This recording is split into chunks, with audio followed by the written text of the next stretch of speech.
Hello, everyone, and welcome back to Flags in a Gym, a podcast dedicated to all things color guard. My name is Eric. I'm your host and resident color guard nerd. And today's episode is another chapter in my program showcase series, and this one is all about the iconic Shenendehowa High School color guard. This episode is very special to me as I've been a long time fan of this program, and I got to sit down with 4 members of the staff who all have been working together for 30 years at Shenendehowa. We talked about so many of their iconic shows from over the years, how they conceptualized their ideas, falling down at the regionals, how they pulled off the holograms, and so much more. I truly hope you enjoy our conversation as much as I did, so sit back, relax, and let's talk some color guard.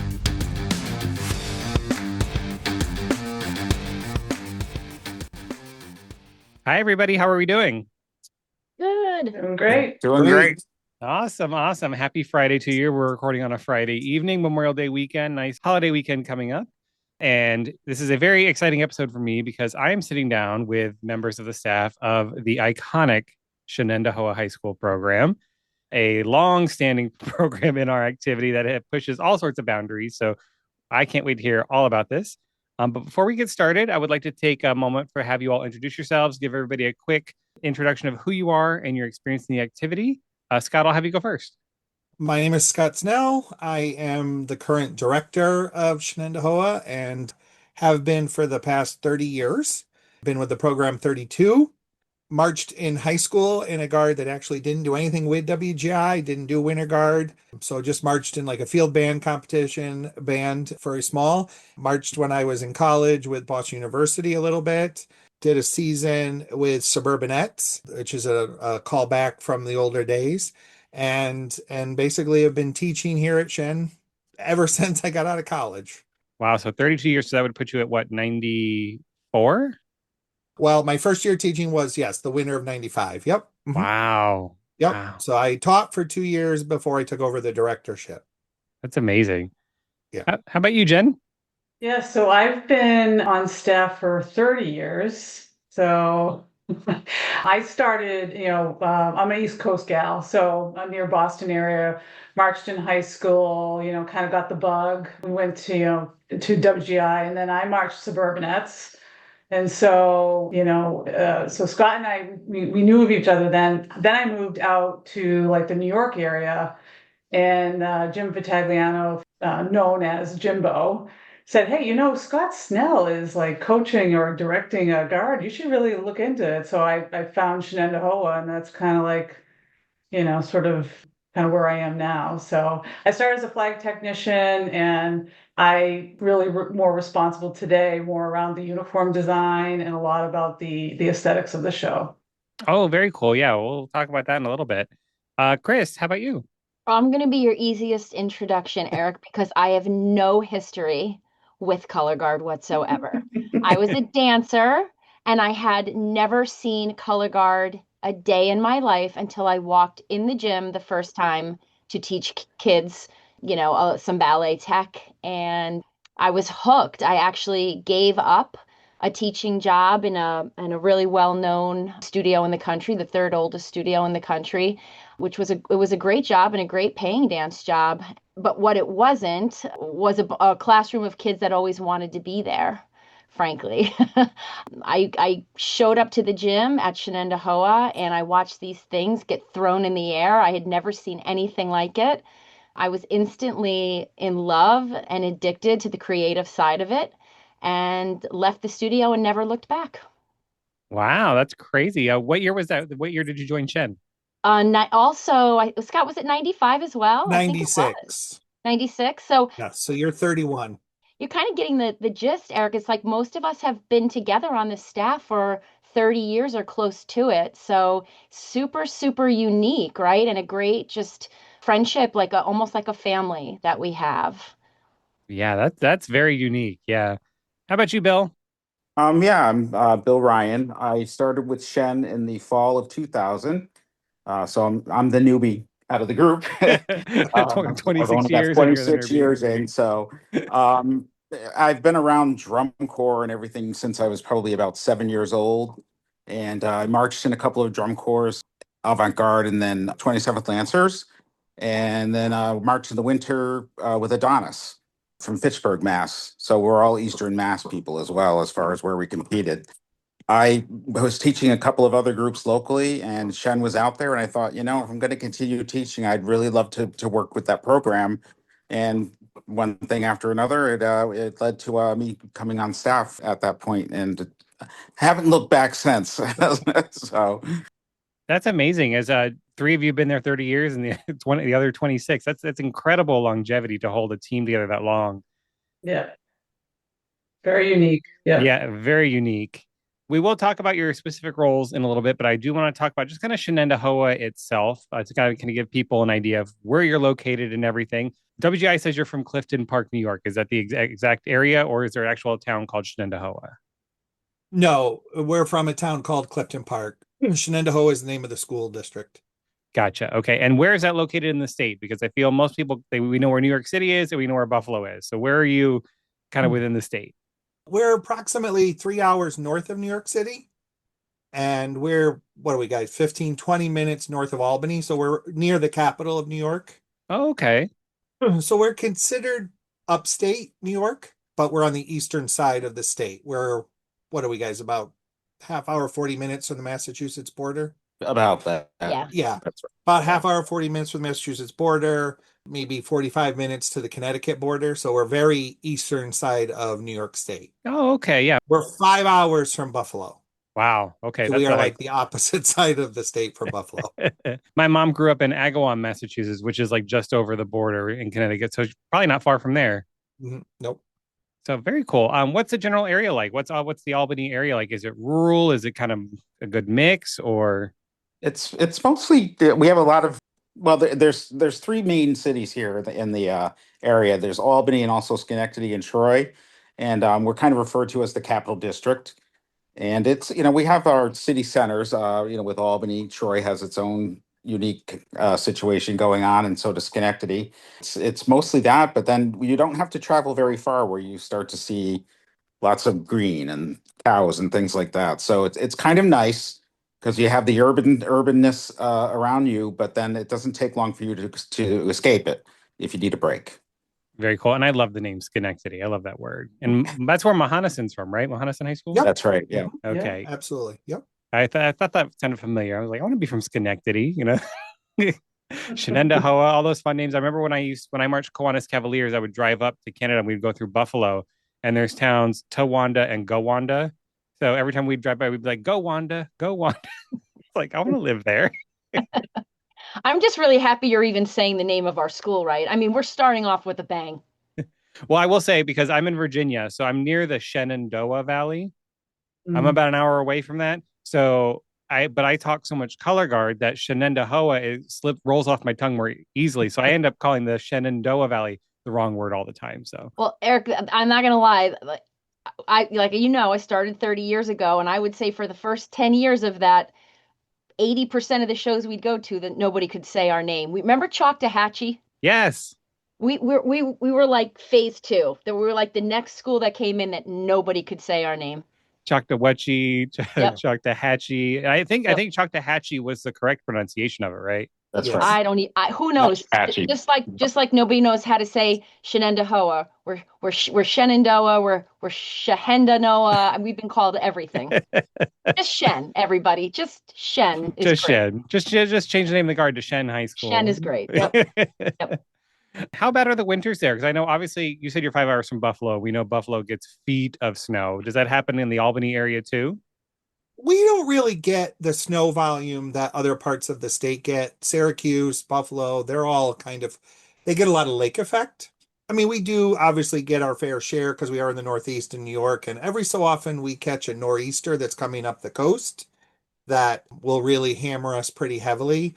But we are just east enough that we don't catch much of the lake effect from the Syracuse area at all. So we're fortunate in that aspect that we have a lot of friends that teach color guard that have many, many canceled snow days. And we do have it on occasion here, but we do not have the volume that our counterparts in other parts of the state have, for sure. Oh, excellent. Okay. Because I was curious about that. You talk about upstate New York. Obviously they're way more used to the snow. So, indoors, I feel like the Northeast always gets screwed, like the Boston area guards. the snow comes through, you don't rehearse for 2 weeks and you have to go to a regional. Meanwhile, Florida, they're just sitting outside cleaning their show and they're Absolutely. 10 pointing everybody. Yep, it's true. So the Shenendehowa High School seems to be like a normal size high school. From what I see, is about 3,000 students. So it's a pretty good average size high school, not like a small area, correct? Correct. Mhm. And it's my understanding that there is no marching band at the school. Is that true, Jen? It is. So talk me through this because this is wild to me to have such a successful color guard program with no marching band. So what do you do during the fall? So I'll give you the quick background story on this. We had an extremely successful marching band here for many, many years, probably about 125 to 140 members. In the late 80s, as many schools did, they were cutting arts programs and they cut the band director who was in charge of the marching band in the late 80s. The parents spent a year getting him rehired to the district, but when they rehired him, they made him the middle school band director. Long story short, we started to have declining numbers in the marching band to the point where it wasn't really an option to be competitive, but the guard was fairly successful. At that point, we had started the Winter Guard or they had started the Winter Guard in 91. So the band folded, but the guard continued. So the previous director prior to me went to the school district and said, can we have their money? Good move. And the district said, absolutely, you can have their money, but you need to do halftime at football games. So for the past 32 years, we do a halftime show at football games. So we take all the kids in the program, we write a 4-minute halftime show to recorded music. We teach drill, we teach the whole 9 yards, and we use the fall as a training option program while we do some home football game halftimes. And we basically take the kids and we break them up. We do, into skill sets. So we have our kids that are kind of looking to advance to certain levels. Everybody in the guard spins weapon at that time of the year. We do an all dance number, we do an all weapon number, and we do an all flag number. So it's basically a training ground for us, but we get to entertain the crowd and it gets us exposure to the school district. We start in July and we go through the end of October with our fall program. That's really cool.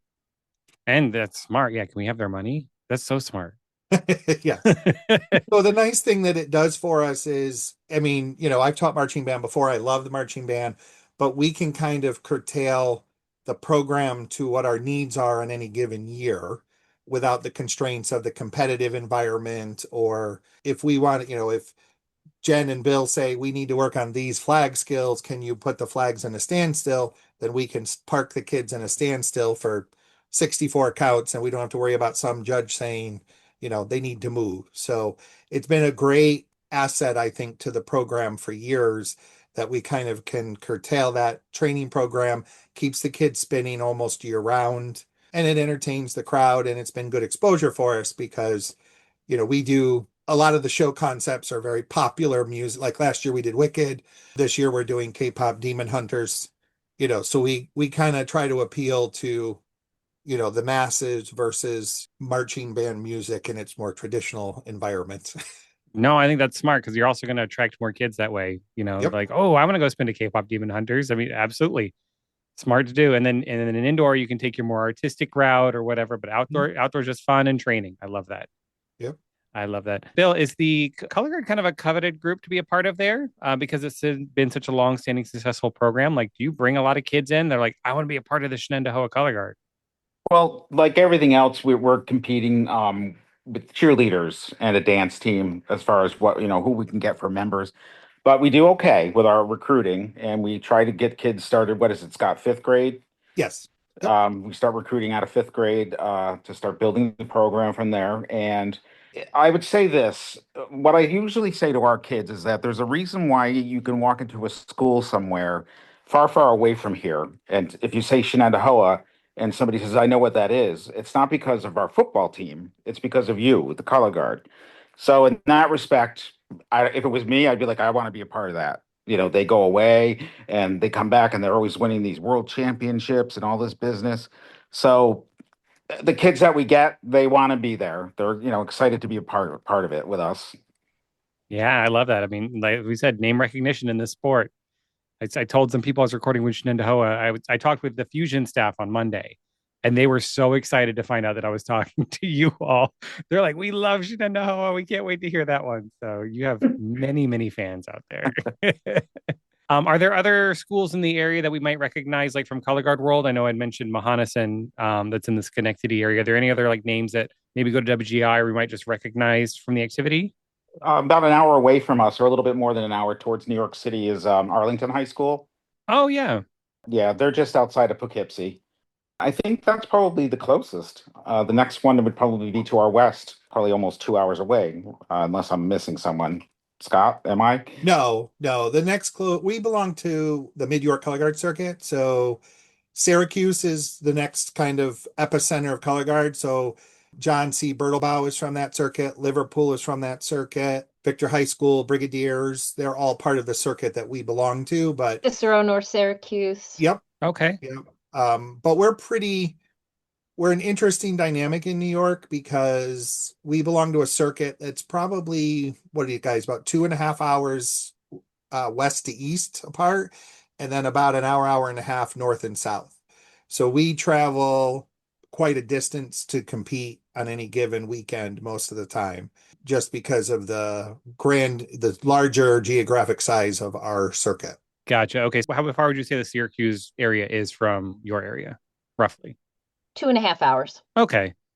Yeah. So yeah, that's a pretty big hike. That's cool though. Those are some definitely some names I know people recognize. Obviously, Bertelbaugh and Yes. Liverpool, both Mhm. finalists this year, and Brigadiers came back out. So yeah, I mean, it's kind of weird how like an area of New York can produce so much color guard, right? Like obviously we have Texas, California, the Mid East area, and Florida that have always been hubs. You know, the Boston area has been in decline, unfortunately.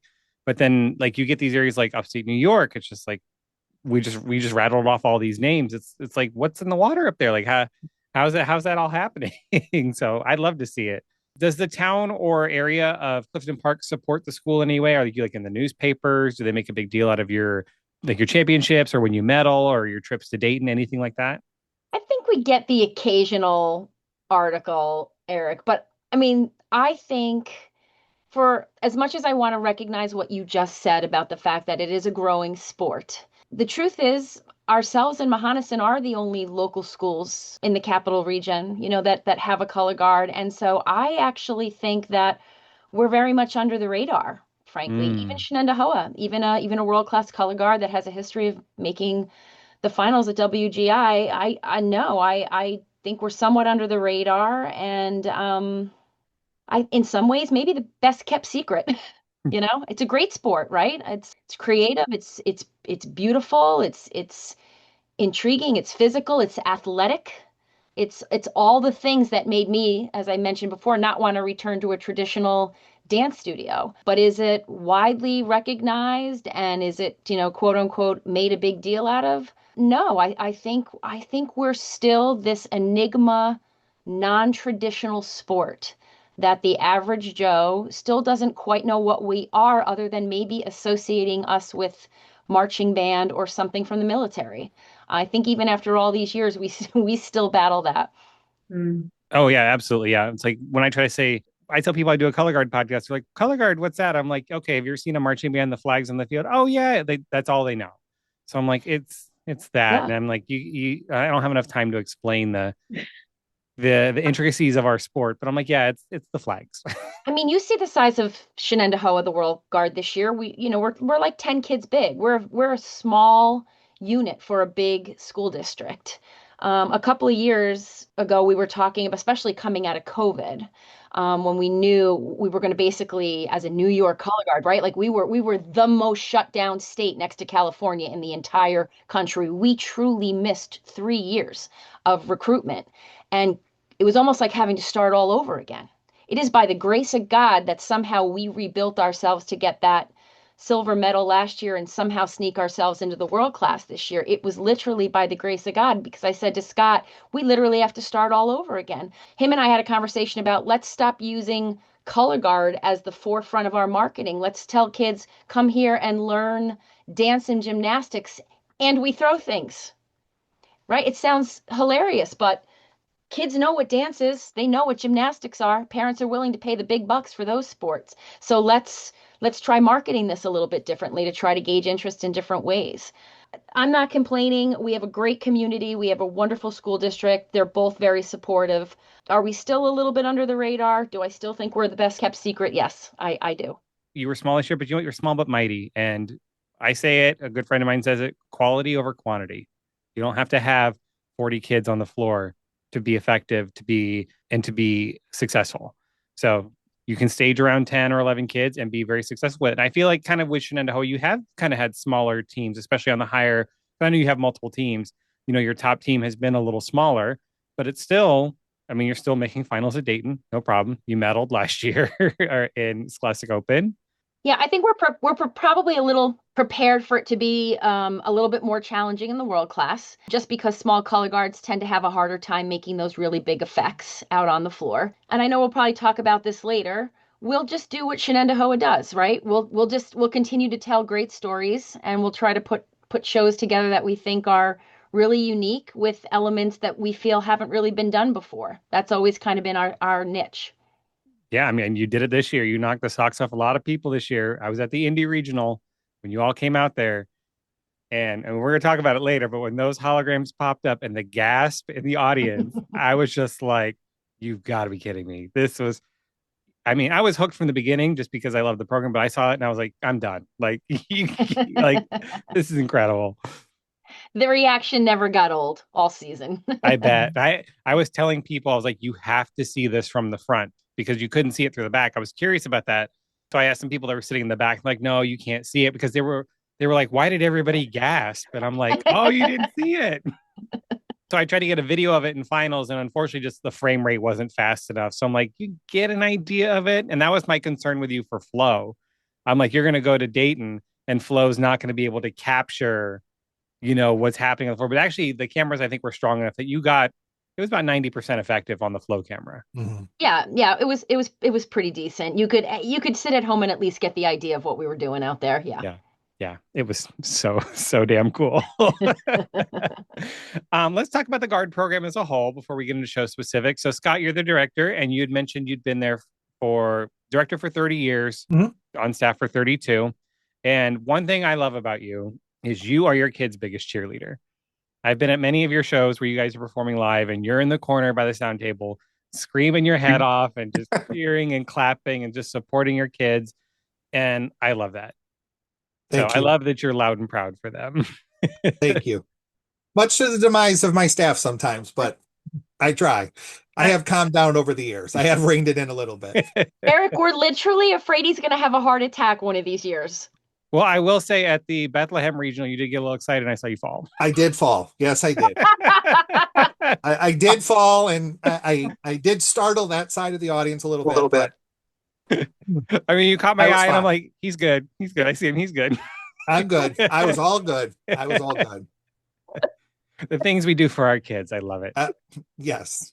So let's take some time to kind of go through each person and kind of what you do on staff. So Jen, I'll start with you. So you were mentioning briefly that you kind of handle aesthetics and design. So what is your full role within the position? What do you do every year for the color guard? Yeah, so sorry I put that out in the introduction, but yeah, no, it's fine. So it's funny how things kind of, I feel like over the years we kind of morph into like where our strengths are. And definitely, back in the day, I mean, Scott and I were, we sewed flags, right? So that's kind of how I learned how to, put together costuming. And so I think it kind of evolved out of that. So I'm trying to think of back when it all started, but probably in the late 90s with the costuming. And really, what are the look of the kids? What are the characters? What is their hair? What is their makeup? The whole, and really tapping into, as Christine talked about the story, like, well, what's the character?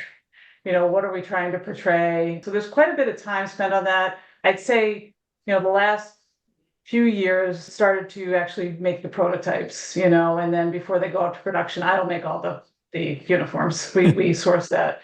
And then, the other big piece is really flag design and then working on, set design with Scott and Chris and kind of really making a cohesive look. Making sure it scales for Dayton is really critical. A lot of the things we talked about traveling in New York, these are very small gyms. These aren't Indiana giant gyms, right? So really kind of making sure that it's scaling for Dayton. I can only imagine the frogs year of trying to get all that into a tiny gym. We have some very small schools here in Virginia too. We have the mix of like the Indiana size ones, and then we have the ones that were built like back in the 60s where it's like you have like 8 rows of bleachers and that's it. Like the GE judges are sitting 8 rows up. Yeah. So I'm well aware of the small gyms. Yeah. And you talk about kind of planning and building a character for the show, which has to be an incredible process because of how thematic your shows are. I mean, I just think of things like The Birds, the Hitchcock show, my personal favorite. I absolutely love that one. And somebody finally put it on YouTube. I got so excited. That's where I snagged that clip. I was like, it's out on YouTube. And then, like the skydivers and all, like we're going to talk about all the tricks and stuff, but just developing those characters and the uniforms, I can see it could take a very long time and be a very involved process. Yeah, it certainly is because it's not. We'd like for things to happen sort of sequential, but a lot of times it's almost like parallel pathing, right? We're developing the character as we're like, okay, we've got to we start to kind of solidify what's the look of the kids. So, but it is I think that's one of the reasons I've started on the prototyping because it can accelerate that sort of back and forth, and we can envision, okay, we put a kid in it. Yep, you know what I mean? That's going to have the production quality that we want for, and it's something that's going to look good on all the kids. It's pretty important. I think is want to make sure the kids feel confident in what they're wearing, and yeah, 100%. Yep, yeah, absolutely. Because we've all seen those guards, and you're like, why'd you put your kids in that? Like, exactly. you can tell, Yes. you can tell they don't want to be wearing that. Why'd you put them in that? Yeah. Chris, how about you? So obviously you said you're clearly the movement person. You came in not without a color guard background. So are you just in charge of all things movement? Yeah, exactly. I very rarely get a flag, rifle, or saber put in my hand. They know if something like that's going to happen, I'm probably going to break a finger. So I'm not allowed to touch anything except for the gym floor with my feet. So I do the choreography for Shen, and I obviously tech the kids, and then I'm also the designated therapist as they are teenage girls. So Very important, very important. I jest, but I think we have really, really great relationships with the kids. And when you have a small color guard like 10, you tend to get really close to these kids. But yes, getting back to what my role is, it really is pretty strictly only in the area of movement. Now, after 30 years, you get to also kind of know how to make a successful color guard show. So I find myself more and more on the top of the bleachers trying to help out on the design side when I can. But my bread and butter is and always will be just the movement piece. Yeah, and movement has become such a staple of the activity. I'd say the past like 10 years where dance has really pushed to the forefront of our activity. It's very important to have a strong movement program within your color guard. Yeah, well, I'm really lucky that from the day I joined the team at Shen, Scott really just trusted that this was the direction that the color guard world was going in. And just he had the vision, right? Like he just knew that the next step for the team at Shen would be to really expand on movement capabilities. So he values movement the same way he does spinning rifle, saber, and equipment. I get just as much time, if not more, on any given night or in any given rehearsal on movement. So I really appreciate that about Scott. And I think it is one of the things that has helped Shenendehowa be successful. Because as you mentioned, it's becoming more and more priority. It's not going away. No, absolutely. And I love that you get equal time, if not more, because we know many instructors, they do their 30 minutes of movement, stretch a couple across the floors. Okay. And then get into spinning, right? We got to get the equipment in your hands. So No, I'm giving an equal part. I love that. Have you learned how to spin? Do they try to teach you? Do the kids try to teach you? As mentioned, if they even see me pick it up, they all go running. It's just a hard stop, Eric. I have to interject because although Christine can throw a double at the height of a 6, Yes. she has a really good eye for like, okay, this is going to be a problem. We can't leave the equipment, or it has to be this. She is the one that saw the iconic hanging from the bat bridge and just doing simple, handspins. That was Christine. Yeah. It was just like, and so to be able to see through, like, everybody's focused on their area, she needs to give herself credit on. She's like, I can't do it, but this is I have a vision Yes. of how it should Yes. work. That is exactly it. Yeah, Eric, I have all the visions, Eric. All the visions. Just don't ask me to demonstrate. She'll pick up a saber and go, guys, can you go this direction with it? And we'll be like, no, that No. would defy the laws of physics, but it's a good idea. Maybe we can work that. There's a nugget in there. We'll try to work Yes. with it. Yes. And Bill, how about you? What's your role on the staff? I spend a lot of time with the flags. I do a lot of flag tech. I think one of the things that's unique about Shen is that, at any given moment, if you walked into the gym, you might think that Christine is the weapon tech, or I'm the weapon tech, or Scott's the dance person, because it's not forbidden in our atmosphere to be able to just kind of jump in and say, hey, this is how this would work better if you move your hand here, blah, blah, blah, blah, blah. So that's never stifled with us to be able to contribute to whatever section we're dealing with. But these days I am just basically, I do a lot of the flag technique and flag cleaning. I am the number one supporter of flag lines out there. So I appreciate you, because flag lines are just as important as weapon lines, and many color guards, for some reason, don't understand that. So I am all about respecting the flag. So kudos to you for. People have to understand that it's color guard and flags are the color. Right. So you can't have one without the other. And I love that the staff just kind of, it's kind of open. You see something, feel free to adjust it. I worked with one color guard. It was one season where everybody had their job. Like Christine, like, you're the movement person, so you don't comment on equipment.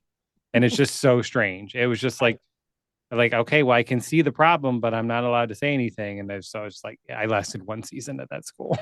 I'm like, they were not a very successful program.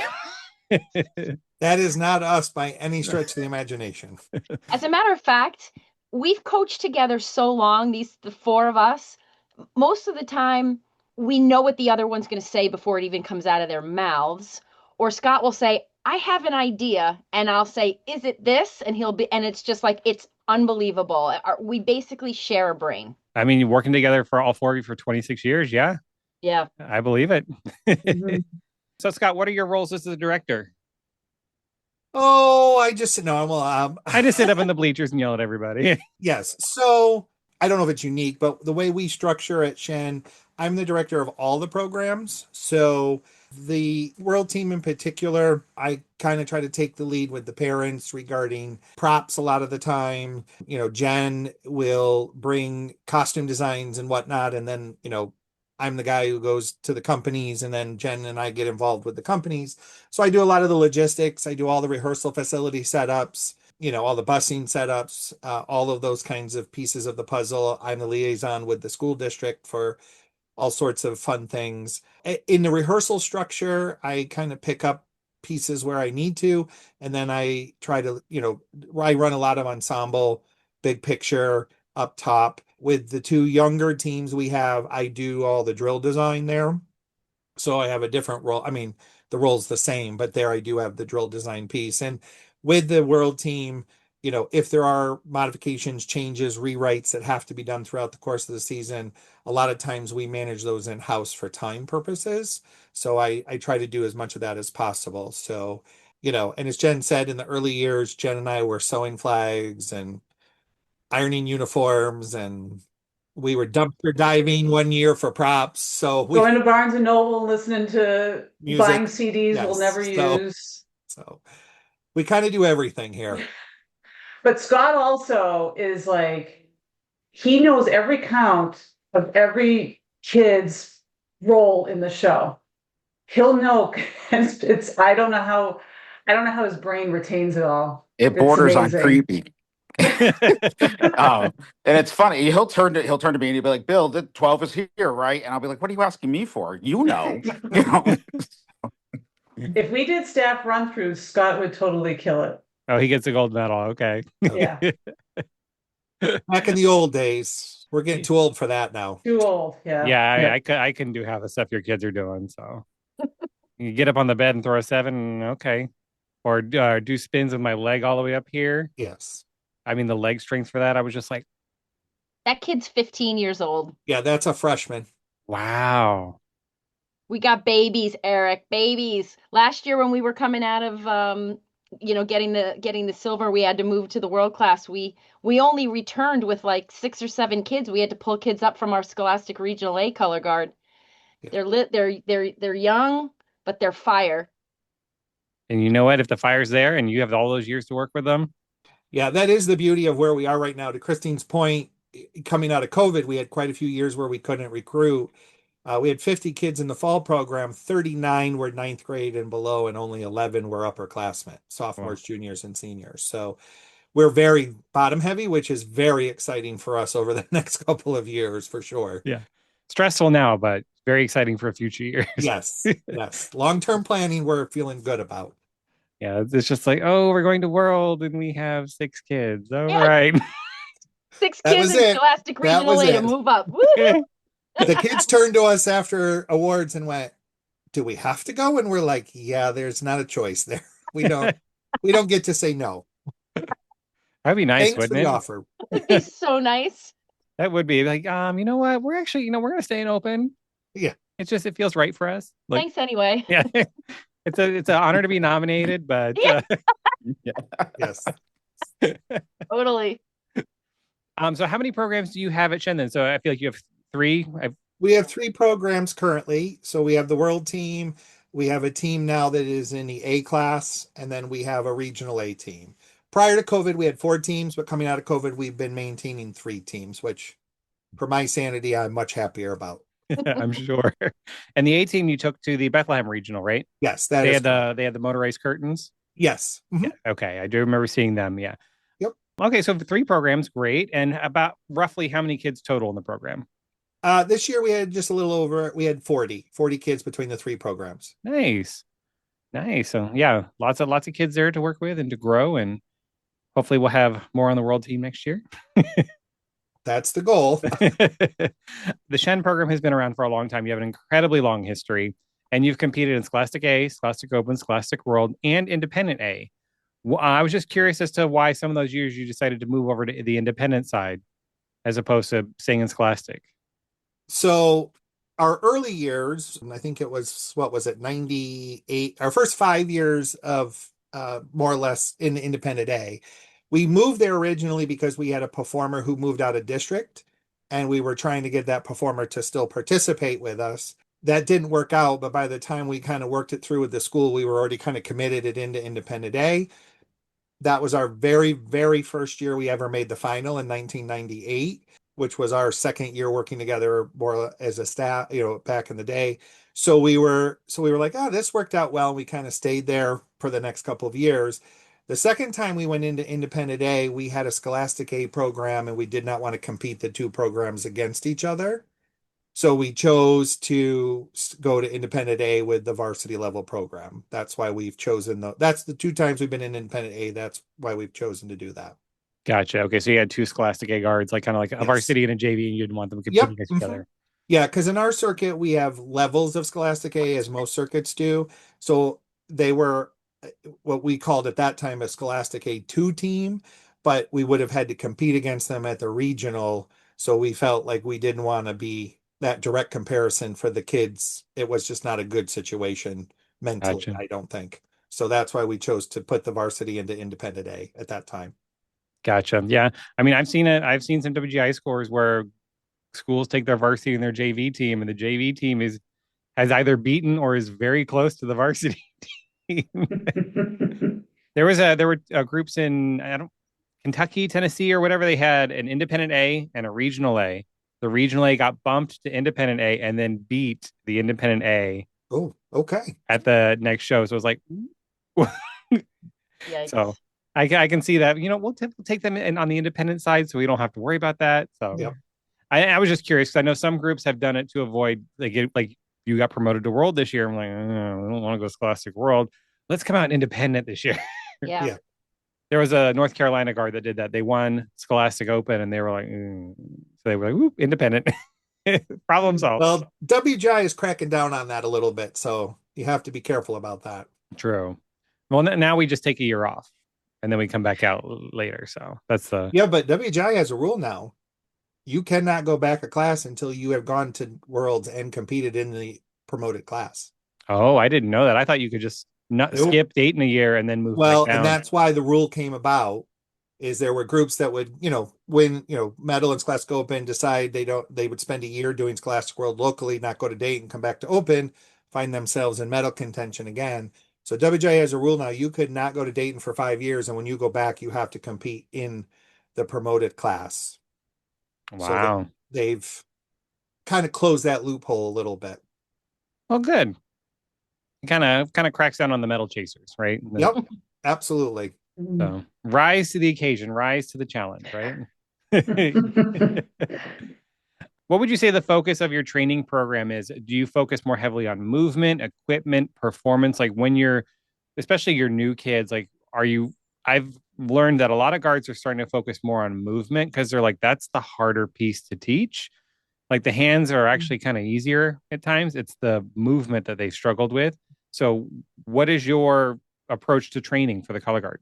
We try to be very equal across the board. To Chris's point, we do on occasion give movement a little bit more focus, but overall, I think we try to, work on all aspects of it simultaneously. So we're growing the performers equally across the board. We have had years where we see an area that we may need to focus a little bit more on. Like a couple years ago, we felt like saber was becoming an area that we weren't as proficient on. So we really heavily moved into some more aggressive saber training and exposure to kids at a younger level. But I think, and that we try to be very balanced in our training across all three areas, that we don't necessarily weigh one more than the other, even with the younger kids. Jen, would you agree? Yeah, I'd agree. The only thing I'd add is I think when we first got moved into World, the other element we added was stamina, kind of the aerobics or, kind of the Tabata type workouts. I mean, we recognized that just spinning and dancing wasn't going to be enough. So I think that was something we also added in, several years ago now, but that's a big part. Yeah, I mean the shows are longer, more demanding. I mean, you talked about athleticism earlier. I think it was Chris. You talked about, oh, you want to do gymnastics? You want to do dance? I mean, you see all the gymnastics that have been incorporated into color guard lately. We're seeing the walkovers, we're seeing backflips, we're seeing illusions. I mean, the girl from Avon did a back handspring under a toss. It's just gymnastics are very much a part of the activity now. It's outrageous. As I sat back and watched the finalists in the Scholastic World program, I certainly have always expected it from the independent programs, but our finalists in the Scholastic World are the gymnastic tricks, the physicality required to be a finalist, the athleticism required to be a finalist in this class. It is so profound at this point, so profound that I'm not even sure how schools can break into those finalist positions at this point unless you have a district committed to giving you the kind of resources to be able to achieve something like that. I know it's always a battle for the bottom of the class, and there's always the hope of those of us in different situations sneaking into those 12, 13, 14, 15 spots. But when I sat back and really watched Scholastic World this year and what the expectations were, it's mind-boggling. It's like, where do I go from here?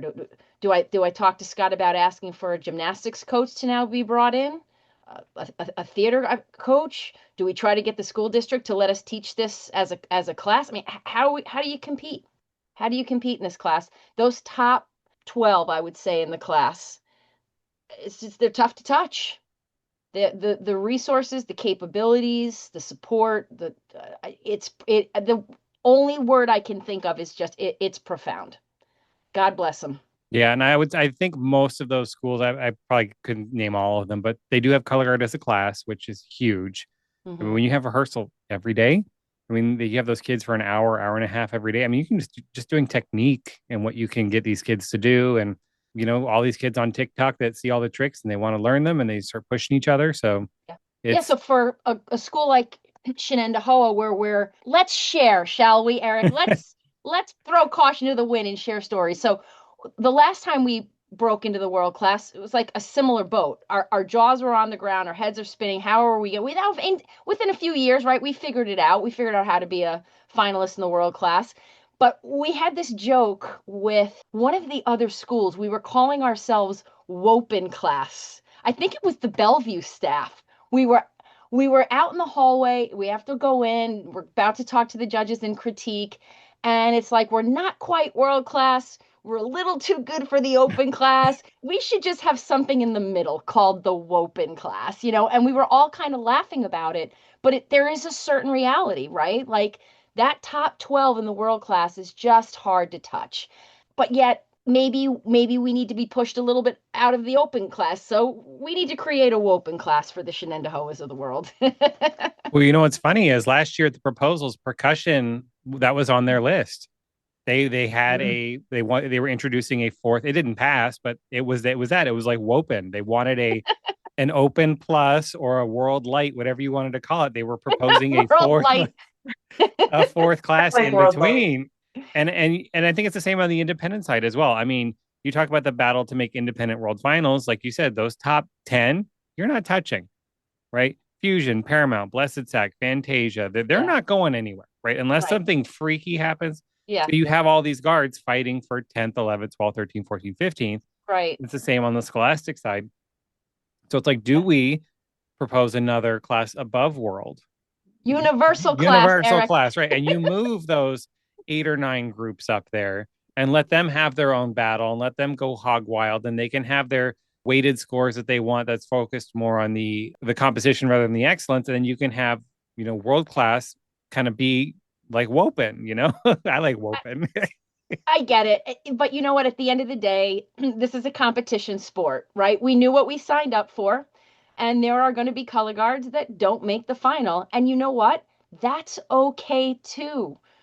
Maybe our goal is semifinals and until we can grow into that next phase for us. And you know what, there's no blame or shame in that, Eric. Like, we're happy here, and it's like we just want to put on good shows that entertain the crowd, that make our kids proud to be part of Shenendehowa. Like, I joke about the Wopen class. The truth is, I don't think we need another class. It's okay that not everybody gets to take home a trophy at the end of this. Just put out a good product, be unique, love what you do, be good to your kids. There's a space and a place for all of us, and not all of us are going to walk away with a medal, and not all of us are going to get to touch the finals floor, and that's okay. We've had our moments, right? We've had multiple medals at WGI. We've had great moments. Maybe the next phase for Shenendehowa is to spend a couple of years learning and growing, and that's fine too. I mean, we're up for it. We're up for wherever we end up. We're happy. Yeah, and I agree. Like you said, it's a competition sport. Not everybody can make finals, and that's okay. My only issue is the semifinal rule that if you make semis, you have to stay in your class. But then they put everybody into semis when there are clearly Mhm. groups that they need to move down, but they can't because of this rule. So that's if I were in like a proposal method, I would look. I think that's the bigger issue where you have these guards that got moved to world, and then but we only had 20 Scholastic World guards, so they just throw them all in semis, and 20th place is being 12 pointed by 19th. It's like they clearly don't belong in this class, and Yep. let them move down, but they can't because of the semifinal rule. You're absolutely right. Nobody deserves to live in purgatory. If we're going to have these rules and we're going to set these numbers, then let's abide by the numbers. Well, I think everybody probably agrees with you there, and that probably needs to be revisited if it happens again. Yeah, nobody loves to live in that status. That literally we call that purgatory here in staff world. It's like we're not good enough to make the final. We can't even eke ourselves into semifinal, but we can't go down. It's a literal purgatory. No one wants to be there. Yeah. Proposals are coming out soon, so we'll see if Yeah. somebody's proposing something, because I have a feeling there might be a couple spicy ones this year. Probably. Do you feel like Shenendehowa has a signature style? I feel like you have a very distinctive style where the team's equipment wise spins with a lot of velocity. Is that something that's kind of done on purpose, with especially within the flags? Like I know your flag features, those girls are always twirling. Is that just like kind of something you guys do? Or would you say it's a style you have? Well, I think we like to present a good variety and make sure that we're covering that base of getting some intricate work in there for credit and for excitement. Whether or not it's something that we consciously make a decision on how much we're going to be like that, or I really couldn't say that we do that. It just kind of works out that way that our writers as well are geared toward that, to make sure that they're providing intricate work that's fast and then also some speed change, take it down for a moment, and then that type of thing. So I think that's where that all comes from. I will say, back maybe not so much now, but I used to see us as the ballet guard. Chris did a phenomenal job of training the kids in ballet, and it carried out onto the floor because of the changes in the activity or the evolution of the activity. We've kind of moved away a little bit from that because we have to get more into the gymnastic side of it and all. But that was always the image that I saw from Shen was okay. They can point their toes. They know what they're doing as far as that. So I think it's just that's the habit, that's the style that we're in, and so that's what works for us. Anything to add, Scott? Or No, I think Bill hit it on the head. I think we have a lot of conversations about exploring dynamics. And I think one of the things when we're, like you said, sometimes we're a smaller group, sometimes that velocity can help us create those effects with a smaller organization versus a large organization that's flooding the floor and is just doing something very clean and pretty. And there's nothing wrong with that. But, I think overall we like to challenge the performer and we like to really explore dynamic range within a show. That's a real conscious decision for us, particularly in musical soundtrack development. yeah, that makes sense. I mean, yeah, you can't fill the floor because you have 10 performers. So what can you do? Oh, we can spin really fast and we can spin tricky, and then we can give you this lift in the middle out of nowhere, and then we get right back into it. So yeah, I mean, that's a great way to create effect. And I think you do it well. Thank you. What's one thing you kind of hope to instill in the students in their time there? So that it sounds like they get to spend quite a few years with you starting in fifth grade. So they get a good 6 or 7 years with the program. When they leave Shenendehowa, what's the one thing you really hope they take with them?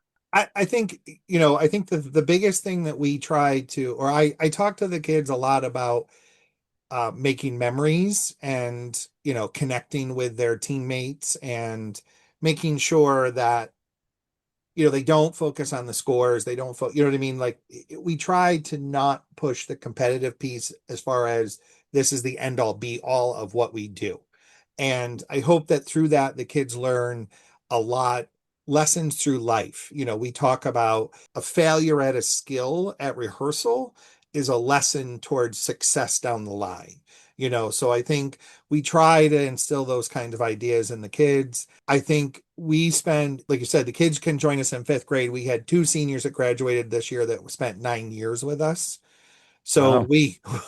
we spend a lot of time with these kids and get to know these kids really well. So I think we just are really a connected family. And that's the other thing that we really try to push on the kids is, you have to be there for each other. And this is part of the way you're going to move into life and whatnot. So we try to instill all of those types of pieces for them. You know how we start every single year at the first rehearsal, Eric? The first thing that I say to the kids when they come in and they sit down, I say the same thing. I've said the same thing for 30 years on the first night. I sit them down and I say to them, in these four walls, you are safe. And that just means this is the space where I want you to feel free to try everything. Fail here. It's okay. Like, we love you. We're not going to laugh at you. Nobody in this room is going to embarrass you. So, this is the place where you should try that dance move. This is the place that you should try that rifle trick, because in these four walls, you are truly safe to feel silly, to make the mistake, to fail. And so, I think creating that safe space for the kids where they can come in and just be and leave the troubles that they have with their parents at home, or the friend, or the boyfriend, or the failed test. I think that's what we are for these kids. And for us, I think that's the most important and our biggest connection to these kids. And it starts on day one when they walk through the door and they hear those words, you are safe here in these four walls. It's super important, and it's truly the base of I think of all of our teaching. That's incredible. I agree 100%. I think that's such a smart thing to do because when they're teenagers for the most part, and teenagers are going through a lot. We know that. Just Yeah. finding who they are in life and then dealing, they're moody and dealing with their parents in school or whatever. So it's just like you're safe in here. Eric, can I tell you a little secret? Sure. Every podcast that Shen gets brought up, you talk about a show called The Migraine Show. Yeah. It's actually not a migraine It show. was about stress. That show is called Stress. And if you look on the floor, it has like little things all over the floor, school, tests, friendships, parents, and it's all the things that kids carry with them that cause an enormous amount of stress in their lives. And that show was built off of a student that we had in the color guard who was going through a very, very difficult year, and she just couldn't take it one night and just had a moment. And when we all met months later, post season, to talk about what the show would be for next year, I was saying to them, we should really do a show, to the staff, we should really do a show about stress, because we're over here, we're stressed out about like grown up things. And the most stress we have about color guard is trying to figure out, how do we give them the best show? How do we make this competitive? These kids are dealing with things these days that we did not have this stuff when we were kids. They are in a whole different world between social media and the types of pressure that they're under to get into certain schools. And I mean, it was a lot. And we built a color guard show off of what these kids go through. And you want to talk about these kids owning a concept like that? When we went in and pitched that show, we didn't have to say much more. They were like, we're in. We got this. We got it. We got this. And that was our highest ranking show in the world class. I think we finished, I don't know, 6th or 7th that year. And they owned it because they lived it. That's amazing. Yeah. A whole show just built on a performer had a breakdown one day and just. Yeah, I mean, and that was one example, right? One example, but it was the biggest example. It was the most profound example. I walked away very moved by the stress that this kid was managing. I had no idea what she was managing. I'm just there to teach her dance every night, and until it all came out one night, and I said, "Boy, I wonder how many other kids leave at night with all these other things on their plate." And so that show that you lovingly refer to every year is the migraine show. Watch it again, and when you hear that loud noise that you think is the migraine, and now watch it again in the context of stress. It's that breaking moment. It's that moment you put your hands to your ears and your head because you can't take it anymore. So that's actually what that show is about. Oh, okay. Very cool. That's such a cool way to come up with a show concept. Never a dull moment. Never a dull moment. So let's talk about the history of Shen and kind of the memorable moments throughout the years, because there are so many of them. I was thinking about when I was typing up the outline and everything, and I was just like, this kind of popped in my head. And I feel like the perfect word for your program is fearless. I feel like you all are not afraid to try anything. You're like, you know what? We're going to try this and we're going to figure out how to get it on the floor. Take a lot of risk in your shows. I mean, we're talking about the stress show with that giant rotating platform.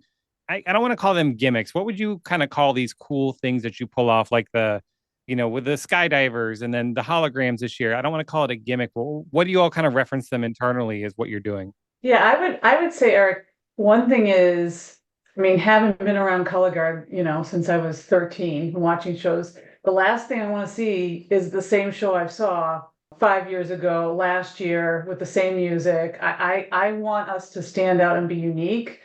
And I want, Christine talked about, something that's unique that the kids can get behind and be proud of, walk around with their uniform or their makeup on. So I think the first thing is, coming up with something that's really innovative and that hasn't been done before is kind of like, I would say, our foundation.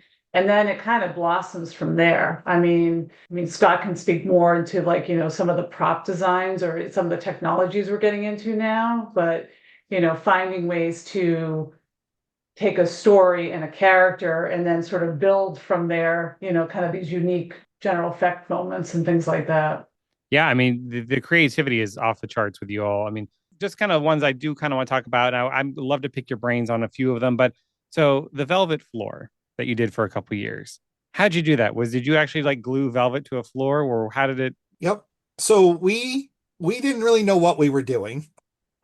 Yeah. We knew we were doing the piece for Cyndi Lauper. Jen had designed this absolutely gorgeous red uniform, and we were like, what's gonna make this, what's gonna make this elegant, this beautiful piece that Cyndi Lauper was singing? And I think somebody brought up the idea of a jewelry box, of having velvet inside the jewelry box, and how that is elegant and how that could really pop the kids off. So we had this idea. We had no idea if it was going to work whatsoever. We bought velvet. We tried everything. It was many disasters early on trying to find the right adhesive. So it is adhered to an existing floor. We tried carpet adhesive. We tried a bunch of stuff. I think we ended up with like a aerosol spray adhesive. And then Jen and myself, and I think that first year, maybe Chris, we went to New York City because Jen was at 400 yards of velvet. It sounds I about think it was right. about 400 Yeah. yards Wow. of velvet that we put on the floor. It took the parents the very first year a little over 12 hours to adhere it to the floor because we would sew two pieces together, then we would carpet tape the seams, then we would aerosol glue it, and you had to do it as one. We did it as one strip, and we didn't want to get wrinkles in it. So it took the parents about 12 hours that first year to do the very first version of the floor. And two things we didn't well, and then we never rehearsed on it until we only rehearsed on it an hour a week because we didn't know what the velvet was going to do through the course of the season. We were petrified it was going to look like, tattered, dirty laundry at the end of the season. The two things we discovered is that much velvet has a lot of volume to it. The first time we folded the floor, it was almost 6.5 feet tall. Wow. So the dads built a special cart that was like 6 feet long, so we didn't have to make the fold so tight. And the floor went from about 450 pounds to just over 1,000 pounds. Wow. Yeah, I was gonna ask how much weight did that add? Mm-hmm. The parents were not happy with that one either. Yeah, Let me tell you. I was gonna say, if anyone out there is listening to Scott right now who is thinking they were gonna get themselves a velvet tarp, this is the big. You can't see a podcast. If you could see it, there'd be a big caution tape Yes. going across the Disclaimer. screen right now. Do not try this at home. Yes. It was an incredible effect, but it was a lot of trial and error that very first year. For It sure. also burned the hell out of the kids' feet. Oh, yes. Terrible rug burn. Oh, I didn't even think about that. Oh, And then God. the push up the tunnel. I Oh, think the God. parents, luckily we graduated those parents, so like, Yes. we could start all over again. Yes. They would know. But yeah, that Parents, was if you're brutal. listening, we're sorry. yeah. The other thing we learned very quickly was one of the kids stepped on their costume and fabric on the velvet. It became like an ice skating rink. So we had to really be conscious of their hems and making sure that they never stepped because it was literally like slippery. So yeah, there was a lot of learning curve with that floor. Yeah, because you For did that sure. for like what, 3 years, I think? Yes, we did it. Yeah. Yeah, we did it. Their first year in world class, which was a conscious decision. We felt like it was such a unique thing that we wanted to carry it in. Yeah, we did it in 6, 7, 8, and 9. So we did it 4 years. We didn't make the final in 9, but we did it 4 years. And then we reused a floor when we went back to open. We actually cut out shapes from the velvet and painted part of it. So we got multiple textures from it. And then you remember the year that Santa Clara did the brown velvet floor? Bill, what year was that? Oh gosh, wasn't that? I don't It was the remember. pathway on the floor. It goes Yeah, back. John Vanderkoff, who writes for us, was writing for Santa Clara, and that's the velvet floor connection came that way. Gotcha. Were you the test bunny or were they the test bunny? We were the test that I actually had a staff meeting, and I actually have a set of instructions that I've written out because over the years we've had people reach out to us and ask us, how do you do that? So I finally just wrote a document that I just send to people when they're asking. It's like, And then when they really get the disclaimers on the bottom, they start to rethink the process. they're like, you know what? Maybe we just have like one like circle that we put Yeah, over here. Yeah. totally, There you go. totally. There's a direction to the velvet, so be mindful when you sew them together. Yeah, there's a nap. We learned the hard way. You Oh get a yeah, coming different up with like a sheen if warp or it's sewn the something, right? wrong way. Yes. Yeah. Mhm. Yeah. Yep. Oh, could you imagine you get like halfway through and then you're like, oh Yeah. I crap. can't imagine that we did it. Yeah. Yeah, We did it. We did it. We don't need to imagine it, Eric. It happened. We learned after year one that we lay the whole floor out before we sew it or glue it. Ah, Because we literally were like, oh, that 15th stripe on there is not going the right direction. we probably should put together a lessons learned in the 30 Yes. years. Yes. Don't do this. Yes. I think that'd be very popular. I think people they're like, you know what? If they've tried it, it ain't working. Yeah. Okay, so very cool. So that's how you did the velvet floor. I have a lot on here. Like the skydivers, how did you do that whole suspension thing where they were in the like the boxes on the side? How did you come up with that? Well, it kind of came from, we went through a series. Hitchcock, we built the jungle gym, which was all pipe. And we had a set of dads who had come up with this whole pipe system and the way they could attach them. The bridge for Bats the following year was also built of all the same piping system. And then we kind of were like, okay, the parents are on a roll. And I think the way that that show came about, if I recall, one of us saw, like, you know how construction people or people who they have the harness where they clip in Yeah. the safety harness. I think that's where that show started. Is one of us brought a harness to a staff meeting. We started talking about what we could do with it, and we came up with the idea about skydiving. And then we looked, because they are actually in the show, they're wearing theater fly belts is what they wear in the show when they're in the towers, like Peter Pan or those kind of musicals.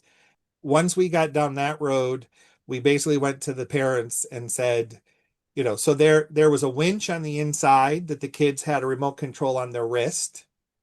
They would climb to the top of that 12-foot tower. They would hook themselves in. They would climb out over it, literally let go, and they would winch themselves down. And those towers, Jen, they ended up having fans inside of them, so the air would Say there blow were up on them. fans and We had a yeah. lighting set up inside of them. And interesting story about those, Eric, from a complex standpoint. They were so complex and we couldn't get them to work quite right. We used them for the very first time prelims in Indiana that year. We never used them in a local show up until the day we went on the floor in prelims. So the first time we did them set up, perform, and tear down was prelims in Indiana. Wow. So yeah, so it was a whole winch system that Christine will tell you was very, very loud. So we had to soundproof everything, Yeah. and it was all metal and it all folded in on itself. We have been very fortunate to have some very genius parents, and then Jen's an engineer. So then she comes in when the parents have overcomplicated it and she simplifies it. But I was going to say, I mean, the parents, like we had the reason we used the pipes, we had a pipe fitter dad. Yep. We had a grandfather that was a welder, and he was welded everything. The stage, I mean, there's a story about the stress year, with the stage. And then, just people good with, on the mechanical side of things. And then, of course, we had, the lighting expert. He liked to, one of the dads liked to consider himself a lighting aficionado, but he Yes. really wasn't, but he liked to consider himself that. Yep. I would just like to say to anyone listening to this podcast who writes things on social media underneath Shenendehowa clips, like, it must be nice to come from a wealthy school. Oh. These are dads, grandparents, and 15 and 16-year-old kids fundraising. That's how we do what we do. We do it with a dream and a prayer, and we barely pull it off every year. So everyone can tone down the rhetoric That's true. Tone down the rhetoric on it must be nice. No, it's we stress ourselves to the gills. Scott nearly has a heart attack. All the parents hate us. And we don't throw out anything. We save it all and recycle it. And then we do it again next year with all the same crap. The parents like, oh God, they're coming over. They have another idea. Really? Exactly. Well, Eric, I Yeah. will tell you this. We come up with an idea and then Christine complicates the idea. I do. Like Scott wanted to do a show about a prison, and I said that's a great idea, but we have to make the prison 2 floors, right? stories. We had to like make it 2 floors. Wanted to do a show about bats. I went to the actual bat bridge in Austin, Texas. Scott's like, it's a little weird, Chris. What do you have in mind? Well, I don't want just any bridge. I want a bridge that spans the whole floor and the kids have to be hiding in it.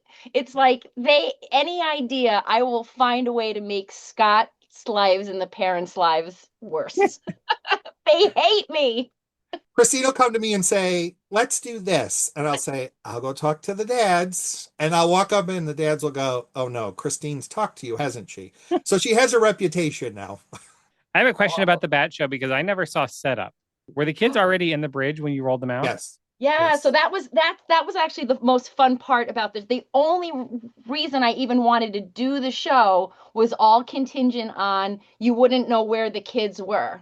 And then when the first note of the music happened, they would just start dropping. They're like gymnasts. Their legs were lynched to bars, and then they would just fall backwards, and you would just see what looked like little bats hanging from underneath the bridge. Mm-hmm. And so I said to Scott that the only way this show can happen is if we have a bridge big enough that we can fit all the kids up in it and they just fall out of it like little bats. And he just stared at me blankly for like 5 minutes. And then he made it happen. He always does. Yeah, the bridge originally started out as like we were going to do a section just to represent, we were going to be very artsy. And then Christine said no. So when that bridge was all said and done, it was 40 feet long when it was a fully assembled. And It doesn't look that long in the video. Wow. Yeah, it was Huge. 40 feet long when it was all assembled. And yes, so Eric, the kids would get up inside of it when we were out in the hallway. And the parents built basically, what would we call it? Like a hammock. Mm-hmm. So Yeah. they would have to hold themselves there the whole time. But Yeah. then the parents eventually built them a hammock that they could lay in. And when they heard the announcement, they would slide out of the hammock and be ready to come down. Because our goal was obviously that first moment was the impact, and if people saw them climbing in. So, funny story, second show we went to of the year, we rolled into the gym. The staff set all the equipment up that year. I looked at the TMP judge and said we were all set, and the announcer said, well, where are the kids? And the announcer wouldn't announce the show because they thought the kids weren't in the gym. And we were like, just go. Just go. press play. Yes. Just press play. Yes. Yep. That's so cool because I watch it like on YouTube and the first kid drops down and the whole crowd goes. So I'm like, okay, they clearly must have been hiding there the whole time, but because I never saw them set up, I'm like, the crowd wouldn't react like that if they saw kids like climb up in there after they set their equipment. So Right. that's such a cool idea. Such a cool idea. It's little things like that that really just make you stand out and pop. Well, that's us. Go big or go home. That's the Shenendehowa way. What do you say was probably the hardest thing to pull off?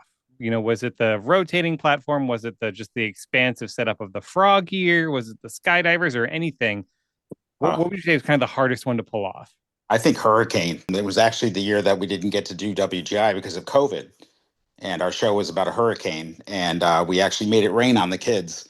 And that was just trial and error. We were getting pretty far through the season, still trying to work out the kinks of the mechanics of it all, containing the water out on the floor and, making sure that it can be seen from the audience, all of those things. It was really unfortunate that we didn't get to bring it to Dayton that year. But to me, that stands out as the toughest that we went through. I don't know if everybody agrees with that or if there's any other shows you guys think are like that. No, I think you nailed it, Bill. That was another one where I said to Scott, the only way we should do the show is if we can create an actual hurricane by using big fans, and then we have to actually make it rain on the kids. Now, I had no idea how the heck he was going to pull this off. But I said, if we could do something like that, again, nobody's ever done anything like that. And We finally got it to work. It was great. It was so exciting. And then the country shut down, and like so many other schools, we just never got the opportunity. You could do what Stoma and Douglas did, and they pulled out their COVID show this year. Yeah. You know, I'm not I don't want to predict the future, but a lot of people have asked us to consider doing that again. Like And you've we already tested all the waters. You already put in a lot of that little trial and error, so you have a leg up on how to make it actually work. Yeah. I'm just Yeah, maybe someday we need to have enough kids. We had a big group that year that we could pull something like that off. So we're going to have to I don't know, we're going to have to start double recruiting. I don't know. We need a lot of kids for that show. We need a lot of kids, but that's because they all bring parents, and we need a lot of parents for that show. That was a big setup. It's true. I do know watching you on some years in the videos where the guard finishes, like when you watch Northmont 97, Dante's Inferno, the guard finish, and then like 500 parents swarm the floor. I feel like I've seen that with Shenendehowa as well. It's just like, okay, the kids are gone. Then, yeah, I feel like there are certain, not every year, but like certain years. Like I feel like the prison year, I feel like they've had a good amount of parents that kind of came out to take the prison cells apart. And it's just like, here comes the prop team, like all those great parents. So we only had 10 kids that year, and so there were probably only 20 parents out on the floor, but I think it's such a well-oiled machine, like everybody just knows what their job is, and it just happens so seamlessly that it probably feels like there's a small army out there for sure. Yeah, I can't tell you how stressed I get when I'm at like the Bethlehem Regional and I'm watching all these guards come out and they have these elaborate setups. And then they have that one prop they can't get the clip together. Yeah. And then all of a sudden, this dad comes over and he's like, done. Like, yeah.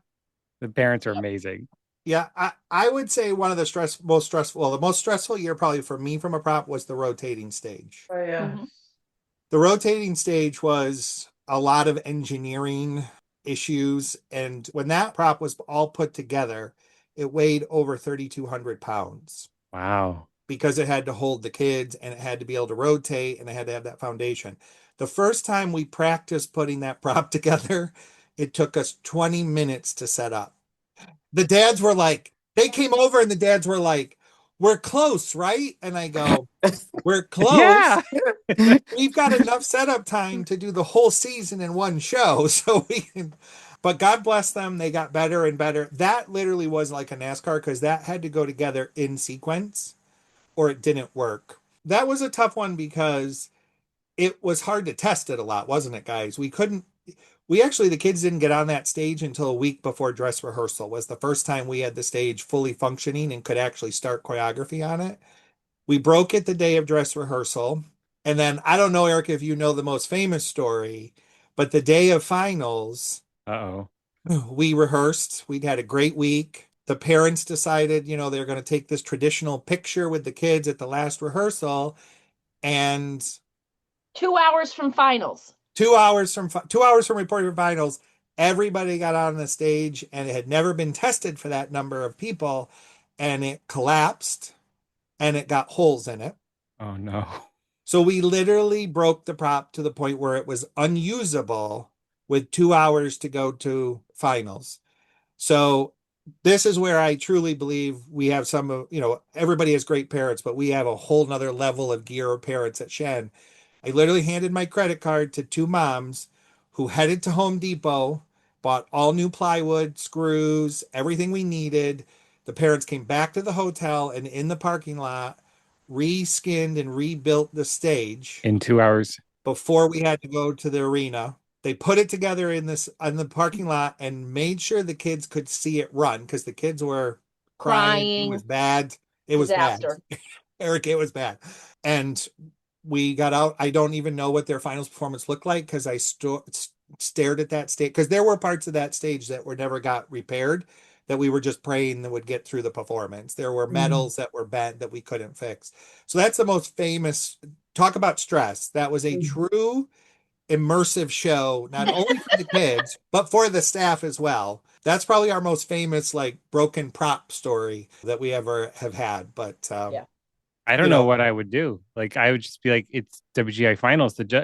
Like, what do you do? 2 hours. I would panic. I would First of all, we're in the world class. We're terrified. Now we make the final. We went in, I think, in 6th place. Yes. We're terrified I mean, we were already feeling like we're in over our heads, and then we literally destroyed the prop 2 hours before the final.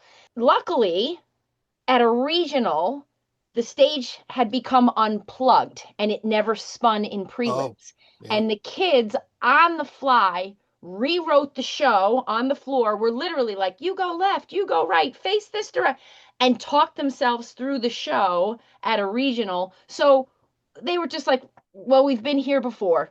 If we don't have a rotating stage, we will go out there and we will rewrite the show in finals date and we will figure this out. But thank God the gods were shining down on us and that stage spun.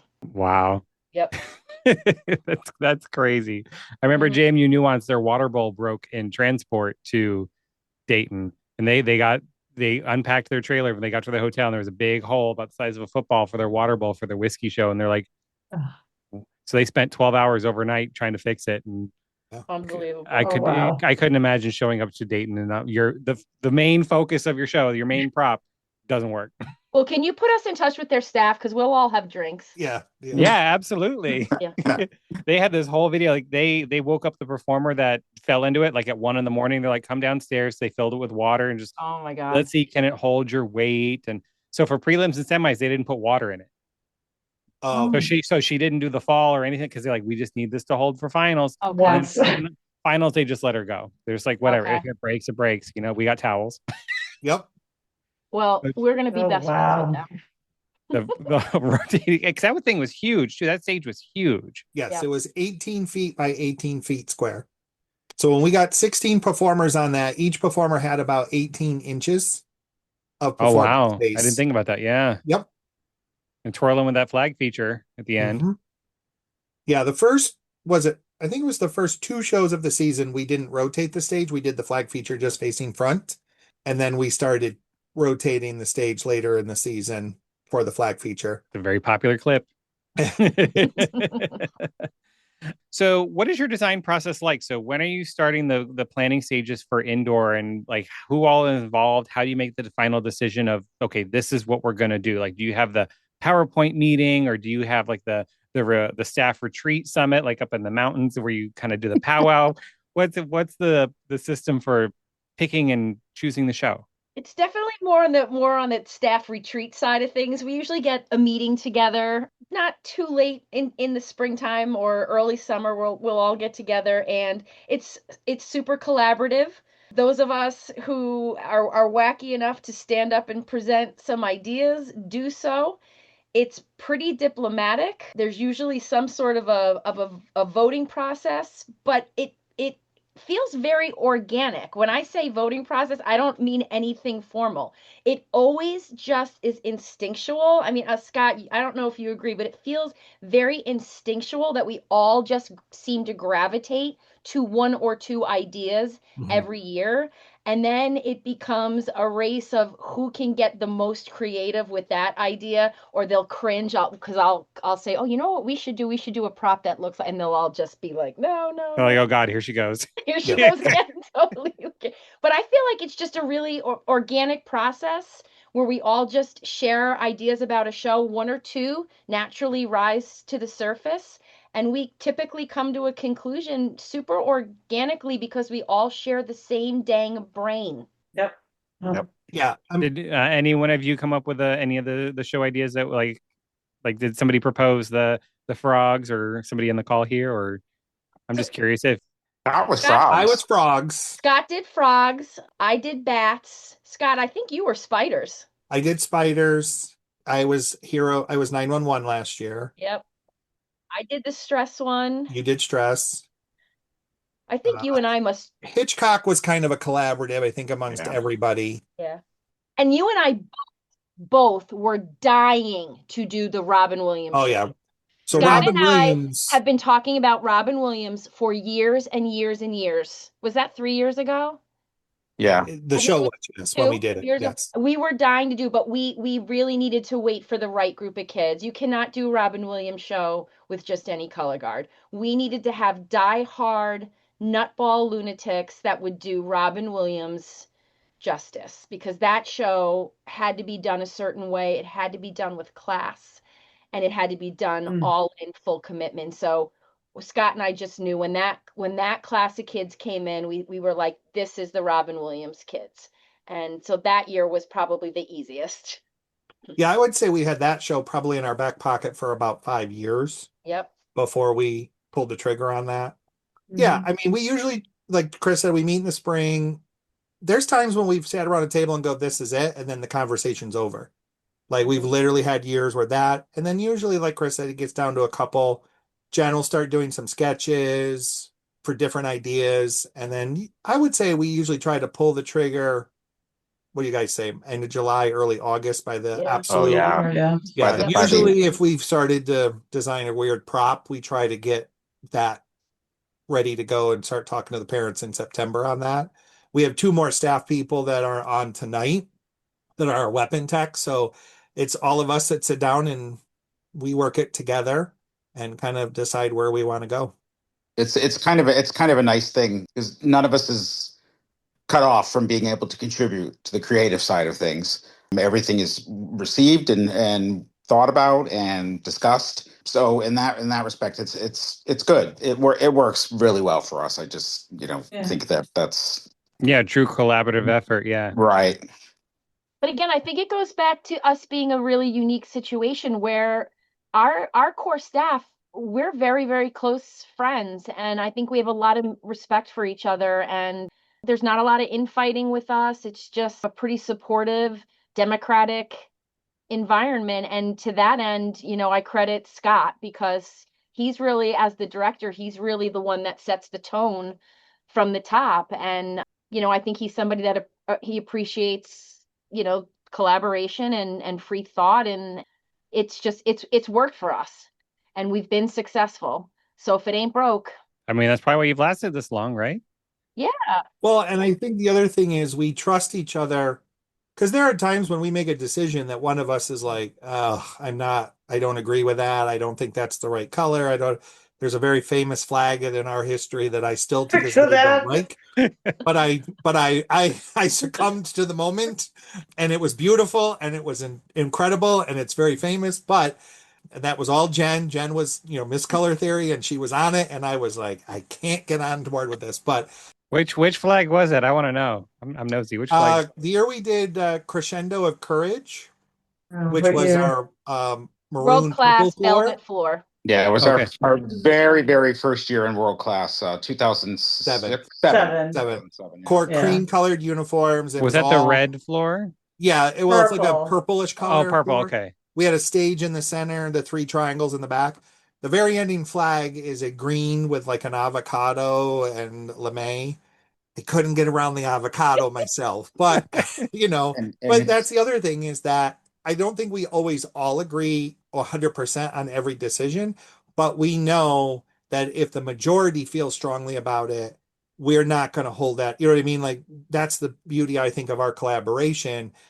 Like there are times when we're like, if you guys all believe that that's the way to go, then let's run with it. And 99.9% of the time, it is the correct decision. It is the correct decision. I don't think we've had too many super missteps over the career of our careers where we felt Mhm. like that flag didn't look right or that, or we correct things too. We're not afraid to say, ooh, the year we did spiders, the ending flag just was not working. We thought it was going to be gorgeous. We thought it was going to be great. Just didn't work. So we, ordered another set of flags, but we're not also afraid to say, okay, we maybe misstepped on that. Let's correct it. Let's fix it. Let's do something to correct that. So I think that's again one of the beautiful things is nobody gets hurt. To Chris's point, we don't have this infighting. If somebody announces an opinion or shares an opinion and the group goes a different direction, that person doesn't hold it, doesn't walk around going, well, geez, I didn't like that uniform design and complain all season long because, and I think that's just because we all trust each other a lot to Chris's point. I love that. So I asked you what the hardest trick to pull off was. So now I'm going to ask you what your favorite one that you did was. So what was like your favorite trick or gimmick or prop that you've pulled off over the years? Oh boy. If you have one. That's like trying to say what's my favorite child. Hmm. I think that for me, I think probably Frog stands out as a favorite, just because the gym changed, it completely changed to this rainforest floor. So it was like that. I really just felt like we took it 100% of the way with that show, with that set. So that stands out to me. It was probably, what would be my favorite. I mean, yeah, I remember seeing the setup, and yeah, you're right. That the whole space was just completely transformed. You almost forget that you were at a color guard show That's until the flags and stuff start coming out, and you're like, oh yeah, Oh boy, I don't. Christian, anything? Hard to answer. It's funny. I mean, we're talking a lot about like, I'd say 2009 and forward, you know what I mean, till present day. I think the memories that really stand out to me are like early on in our like color guard careers, right? Probably because of the, blood, sweat, and tears of like, cutting out puzzle pieces and putting them together with like liquid nails and foam or whatever we did in 1998.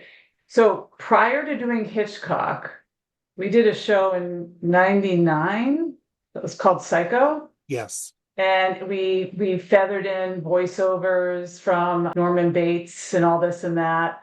At the time, I thought that show was like bee's knees. We like literally threw is this Christine when you and I had the awful like job of like laying out props, which I think I would never do it again with a curtain, or no, different Yeah. show. Yeah, because it had a big curtain because we threw the blood all over it at the end of the show. Yeah, so we threw fake blood all over this curtain in the back. It was made out of like food coloring and flour. I don't know what it was, but I thought it was like the beginning of us really getting the attention of like the audience. You know what I mean? We really kind of, the fearlessness you talked about, Eric, is like, yeah, we kind of like, oh wow, they're doing that. They're actually doing so.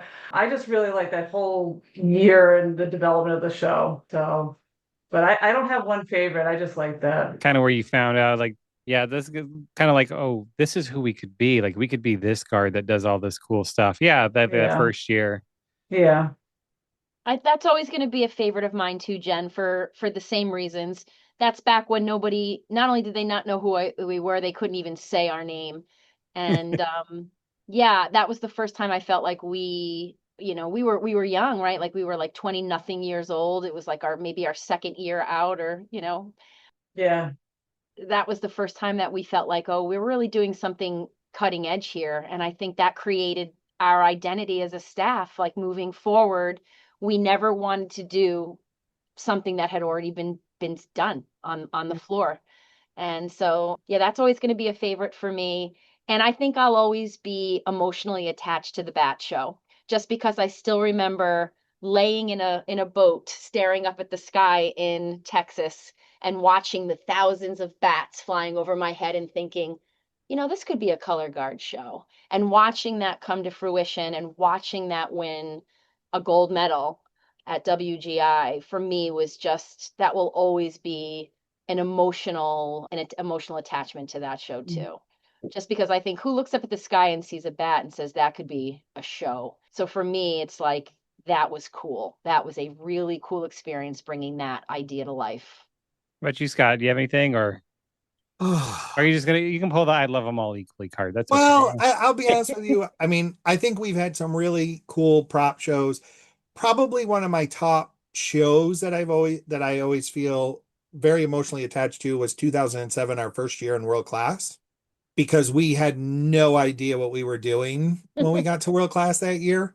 We were lucky enough to be working with the great Jeff Namian back then, so he knew what he was doing, but we had no clue what we were doing.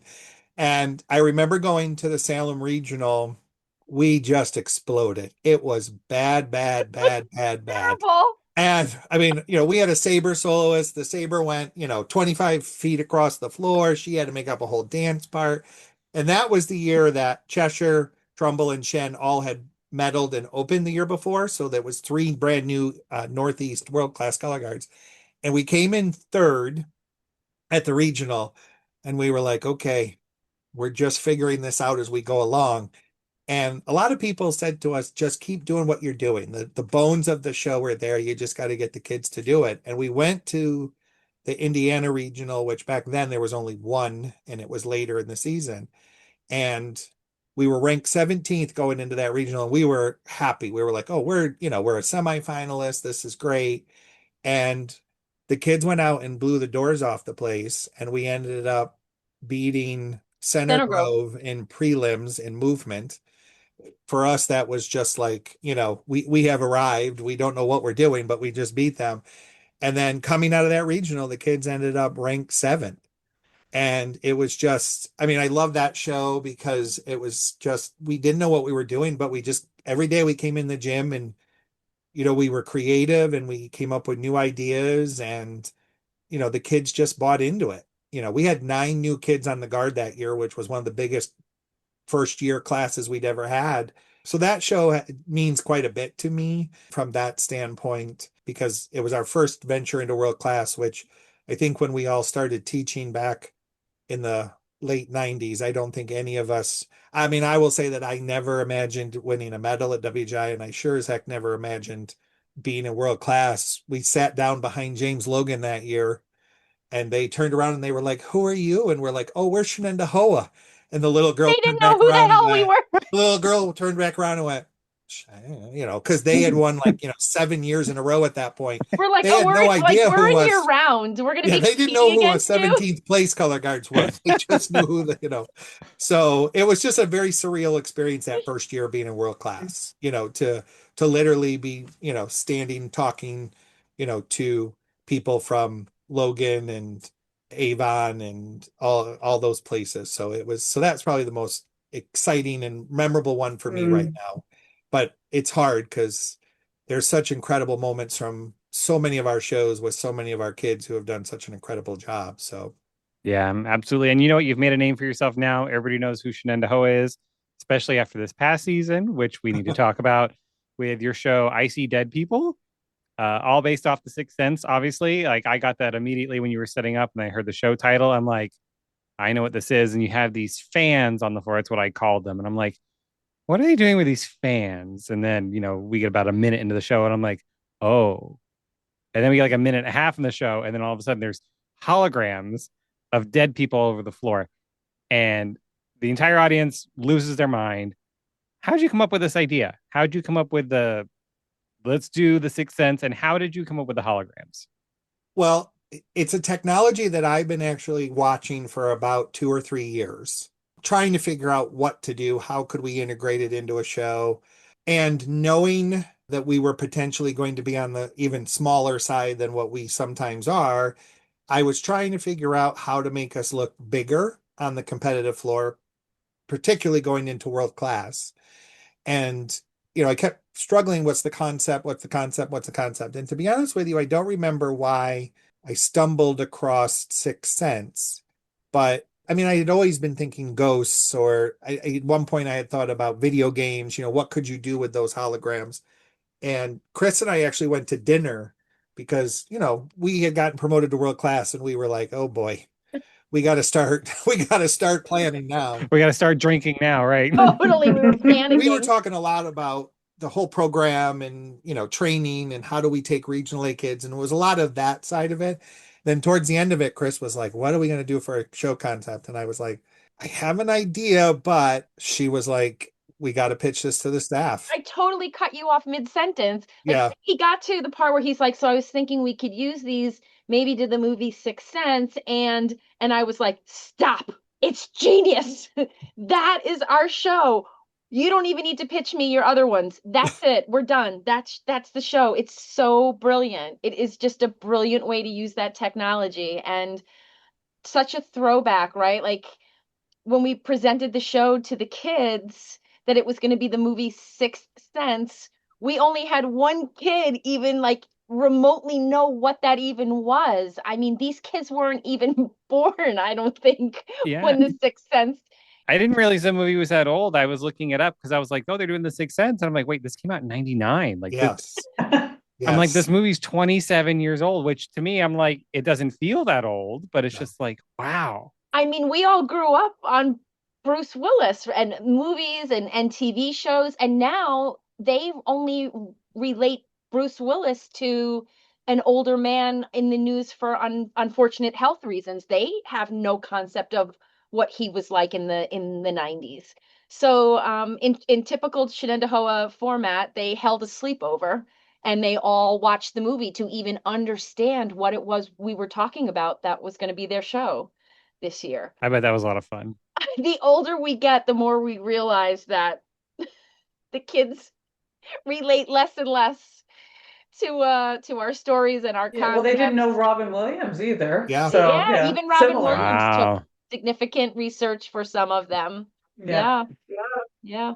So how did you do the hologram? So what were those like tower things? Was it I'm not even gonna ask because I don't know. So Scott, you want to explain the technology behind it? So they're holographic fans, and they actually come individual. The fans, you can configure them in any way you want to configure them. So it could be a wall that's like 5 fans wide by 4 fans, deep, and create an entire wall. You can do a single image. You can do whatever. The company we got them from, I had seen the 3 tower imagery. And when I researched with them, they said it came out around 5.5 feet tall, which I was like, well, this is good because they'll look very much like the size of the kids. So it's really fascinating how it's done. It comes with an app, and all of those images are live images. Those are Christine's daughter is very active in the musical theater department here at Shen. And so she went out and reached out to a bunch of friends, and we have a staff person on the A Guard who does incredible makeups, and we had a filming session in front of a green screen. Yeah, so And those ghosts you saw on the screen, those are just high school kids. Every yep. single one of them, except for one. One of them was a staff person, Yep. and the other 4 were just high school kids from our musical theater department. How cool. Again, I'm going to debunk the myth. Shenendehowa is not a wealthy district who pours money into the color guard system. We did not hire paid actors. Yes. Those are high school students and my daughter. Yeah, they weren't computer generated They're images. Those not. were And the beauty of that was early season, we just did a lot of what I would call like B-roll. We did a lot of like, let's try this, let's try this, try this. And as the season progressed and we engaged with the judges, a lot of them wanted more interaction. So then Christine went through and the staff went through the show, and we started finding very specific places where we're like, we need to do this, we need to do that. We brought all the actors in a second time and did very specific choreography that mirrored and interacted with the kids on the floor. And then we have this incredible staff person that works with our A Guard and now works with the World Guard, Kyle, who is our true techie. I buy the tech, he makes the tech work. And they're all full length movies that are loaded into the fans. So that you put it on your phone, you tell the app how many fans and what the configuration is, and then the app breaks the file up into the however many images it needs to do, and then you load each image into the fan. And I started them with a single remote control at the beginning of the show, and then they just run, and it was all timed with the program. So I was gonna nobody ask touched that. them once the show started. Gotcha. Okay, because I remember seeing you with the remote because I would say, performing their program and you go Yes. beep and they would Yep. and then the whir of them like firing up, like just Mhm. as an extra little subtle thing it added to the show, just that the whir of the fans. Yep. But I was gonna ask, was it like a timed movie? So like what if Yep. the announcement was late or something like that? Would it Yep. screw you up or anything? So Yep. So that was a lot of, tweaking. A couple of the regionals, we would literally be re-editing videos between prelims and finals. I think in Indy, yeah, I think it was in Indy, we were recutting a bunch of the ghosts between prelims and finals and reloading for the next day because we wanted to make changes to points that the judges had brought up with us. Yeah, so it was just a video that ran. We only had one real disaster. The second show of the season, because they're all battery packs, they have their own individual battery pack in the base, and they had been on the bus in like 10-degree weather. oh, We started the show, and about 30 seconds in, all the batteries died. So we did the whole show without a single hologram. So we learned that lesson very early season as well. So keep them warm or something. yes. Then the holograms and the batteries lived in my hotel room whenever we were traveling. They had special treatment. Did you ever get a flag stuck on one of the fans or anything? Because some of the kids got pretty close to those fans when they were spinning. You ever lose one in there or No, we had sufficiently threatened their lives. It's like it just can't happen. Yeah. It cannot happen. Well, And and the bases were built so they're a little bit bigger than the fan, so the kids understood that. I think the only fan injury we had during the season was me. I sliced my arm on one of them. It was Okay. spinning and I went to grab it and but the kids were really good about it. They were really good about it. I could talk about how much I love the show forever. It's very repetitive, but it was just so cool. And with all the different prop setups, so we had obviously the bedroom, like the bed and the little the hideaway house in the front corner, and then in the back was that like a church pew, right? Or Mhm. am I remembering there's a scene in the movie Yep. where they're in a church? yes, exactly. Several times they go to a church. And then there was another like bench prop or something in the front right as well, right? What was that for? It was a park I, bench. I the movie's 27 years old, so I'm trying to remember. The first time he sees the little boy, he's sitting in a park across from the boy's house. That's right. So those were references to the movie. And I feel like some of the flags had like reaching hands on them, Yep. or didn't one of them have Yep. like two, Yeah. Yep. like Yep. an ET kind of thing? Yeah. And it's also integrated their uniform, like that image on their uniform. It's like off of you can really see the hand, but the body is supposed to be sort of like, in the background. So that hand kind of reaching out is sort of thematic, right? From the uniform to the flag. Very cool. Were there any design moments you think people may have missed because, like me, they're probably so hyper focused on the holograms, like maybe little fun little nuggets that you put in the show that maybe might have slipped by people?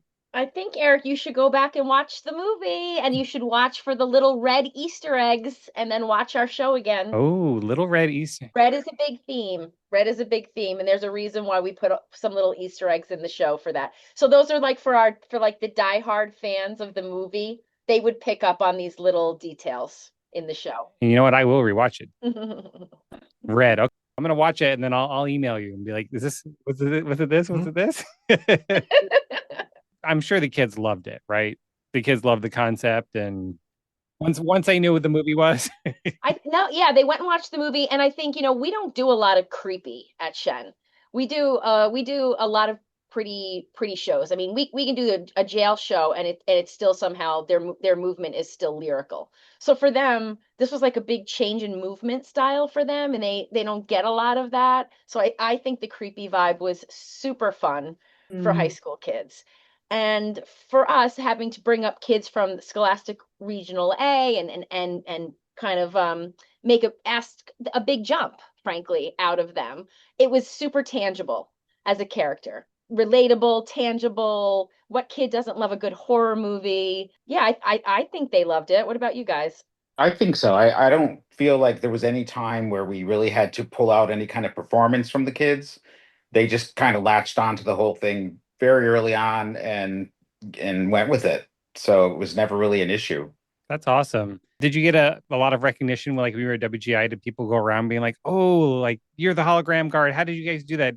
Were you kind of like mini celebrities in that way, or even locally? For sure locally, and but I think that has to do more with the fact that, Mid York, just New York in general, really only has a couple of open class or world class color guards at any given time. So I think, any access and ability for some of the younger guards to be able to watch some of the open and world class guards is always super fun for them. In terms of WGI, I think any sort of, if you want to call it, notoriety, we have 5 people to thank for them, and that's the ghosts on the floor, right? Like, people they were enthralled with the ghosts. They thought that was a great piece of the storytelling. I don't use the word gimmick. Eric, I know you love that word. I don't. I I actually tend don't. I just don't know another word to use. Like I don't like it because it feels like it cheapens the moment. But I was like, I don't know what else to I'm call going to it. call it a design There we device. go. design device. It's honestly, it's just part of the storytelling. Whether it's a bat bridge or a jail or a hologram or a spider web, it's all part of us trying to bring the audience into our world. It's trying to make it like a fully immersive experience, not just another color guard show, but something truly immersive that the audience can feel like we've kind of pulled them into another world for that 6 minutes. We try to make them feel like they've stepped into a completely different environment. So I would say that from a recognition, what I think is really cool, cute, is more watching kids, our kids' age, walking past, oh, I want to see their show. Their show is so cool. Like, I think that's like the best compliment, right? You know what I mean? Having peers like walking past, like, oh, Shenendehowa, I really want to see them. I heard they're cool this year. So I heard a lot of that. It's funny because we talk a lot about our props and we talk about our set pieces. And one of the things that we as a staff have made a very conscious decision when we come up with these things is that they have to be usable. They have to be integrated into the design of the show. I think we've all seen people who come out and they do this, big prop or something, and then they have one kid do one thing on it in the show. That's really important to us is that parents and people are always like, oh, Shen, they always have all these props, these props, these props. But I think if you really go back and watch all the programs we've put together, we really are geared towards, yes, we have these props, we have these pieces, but they're really part of our design process. They're, beyond, as Chris said, yes, we absolutely are very key on creating these worlds that people get pulled into. But we also know if we aren't going to use it, we don't put it on the floor. Like this year when we were designing the show, we're like, well, we only used the bed twice. Okay, then we have to create another moment on the bed. Or, we've only done something on the church pews with the flags. We need a big we need to do a movement thing on the church pews. So I think that's the other piece that we try very hard not to do anything extraneous, extraneous that doesn't need to be needed, because the judges are going to call us out on it, and they have in the past. So that's why it's really important that although we come up with these design devices that make us unique, we really do make sure that they're part of the design and have a value other than just being out there for, oh, look at that, it's big, kind of thing. Right. No, and I agree with that 100%. I think that's what you do extremely well. Is that I think that's why you stand out and people notice you so much is because, oh, they do this, but it's not just sitting on the floor, right? The bed's just not there, right? They're lifting performers in the air. They're tossing sevens on it. They're doing blade toss exchange, what like a triple or something like that. So they had like a half a second to switch places and catch. Yes. And double time features with their legs up at a 45. Yeah. I mean, just the things you're asking the kids to do, I think, are incredible, and just incorporating your design devices. I like that expression. So I can finally drop the word gimmick because I hate it. And I was just like, I don't know what to call it. Thank you, Eric. Yeah, there was never any shade behind that. I was just like, I don't know what else to call it. So yeah, I think we've pretty much covered everything that's kind of on the outline. Just are there any like humble brags you just want to share about your group or your season you'd like to share? Just kind of, I always say this is your chance to toot your own horn and not feel bad about it. So anything you just want to be like boast about and completely guilt free. Bill, I'll have you go first if you have anything you're just really proud about with the team. Well, I think Jen actually touched on it a little bit, both in our home circuit and when we get out and compete nationally, that people recognize us because we're doing something unique. That to me is a huge reward. Competitive success is great. That's the activity we've chosen to be in. And just, your kids are working just as hard as everybody else. So you want to see them succeed. But at the same time, how many times can you just sit here and think, well, what place did so and so come in 2020? Who knows? Because that was just a placement. But you'll remember a certain show, and that stands out. And to me, that's the reward, is that people are watching the color guard that you teach, and they're taking that with them, and that they're gonna remember you. Yep. They're gonna be like, oh, that's the guard that did that flag feature on that spinning Right. platform, or they were hanging upside down like bats. Yeah. They don't care about your placement. 3 years later, nobody cares anymore, but they remember the bats. They Right. remember, the platform, where they remember the velvet floor, whatever Right. that is. How about you, Chris? What am I proud of? Yeah. I Toot, think toot your own horn. it's not so much about tooting our own horn as a staff as it is just saying that I think that we are lucky and blessed that we teach very, very nice, thoughtful, intelligent, and hardworking kids. Like I actually think the best part of what we do are the kids that we teach. And I think that we teach the kind of kids that they're happy for everybody. We didn't make the final this year, and it was the first time in a long time we didn't do that. And I was waiting to see disappointed faces, and it didn't happen. it didn't happen. And they couldn't, not only did it not happen, but they couldn't wait to get back in and watch their competitors.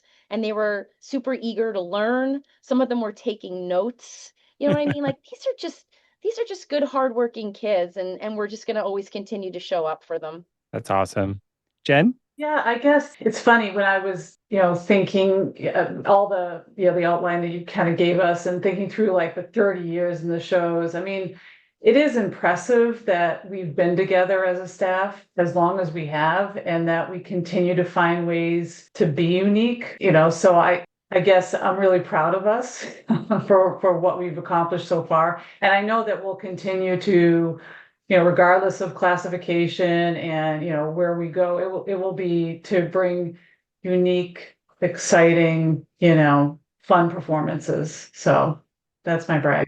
I think that's a very great brag. I mean, to have your staff together as long as you have, and like you said, to stay unique, to not fall into a lull or a design lull or something like that. You're constantly bringing out something new, and to do it for 30 years, that's insanely impressive. So yeah, Thanks. toot toot. That's right. How about you, Scott? I think, I mean, I'm sure everybody says this, and I truly believe it. For me, the thing that I enjoy and, is, sorry, I'm kind of stumbling over this because it's been a very emotional year after 30 years as director. But for me, I feel like we are truly a family. And I brought this up, we have 6 of us that work, that have been together for a long time. We have 16 staff people all together who teach at Shen, all the different levels. And 10 of those people are former students who have come back, and we've cultivated this sense of family. And the people who we have that teach with us that weren't former students are like our adopted children. Like we've brought them into the program. And the other thing is, you spend 9 years with kids, they become part of who you are. They become part of that. And we've all, all of us that teach together, but particularly this group, we've all been through a lot, and it is a family. Several of us have dealt with personal health issues over the years, and family has passed away and whatnot. And it's Color Guard that's brought us all together as a family. And that's what I think I love about the activity. And that's what I think we try to instill on the kids. We ride on the bus with the kids everywhere. We chaperone the kids. We put the kids to bed in the hotel. We get them up. We take them to dinner. We spend a lot of time with our kids because we have a connection with them. And I think it makes a difference when we're in the gym.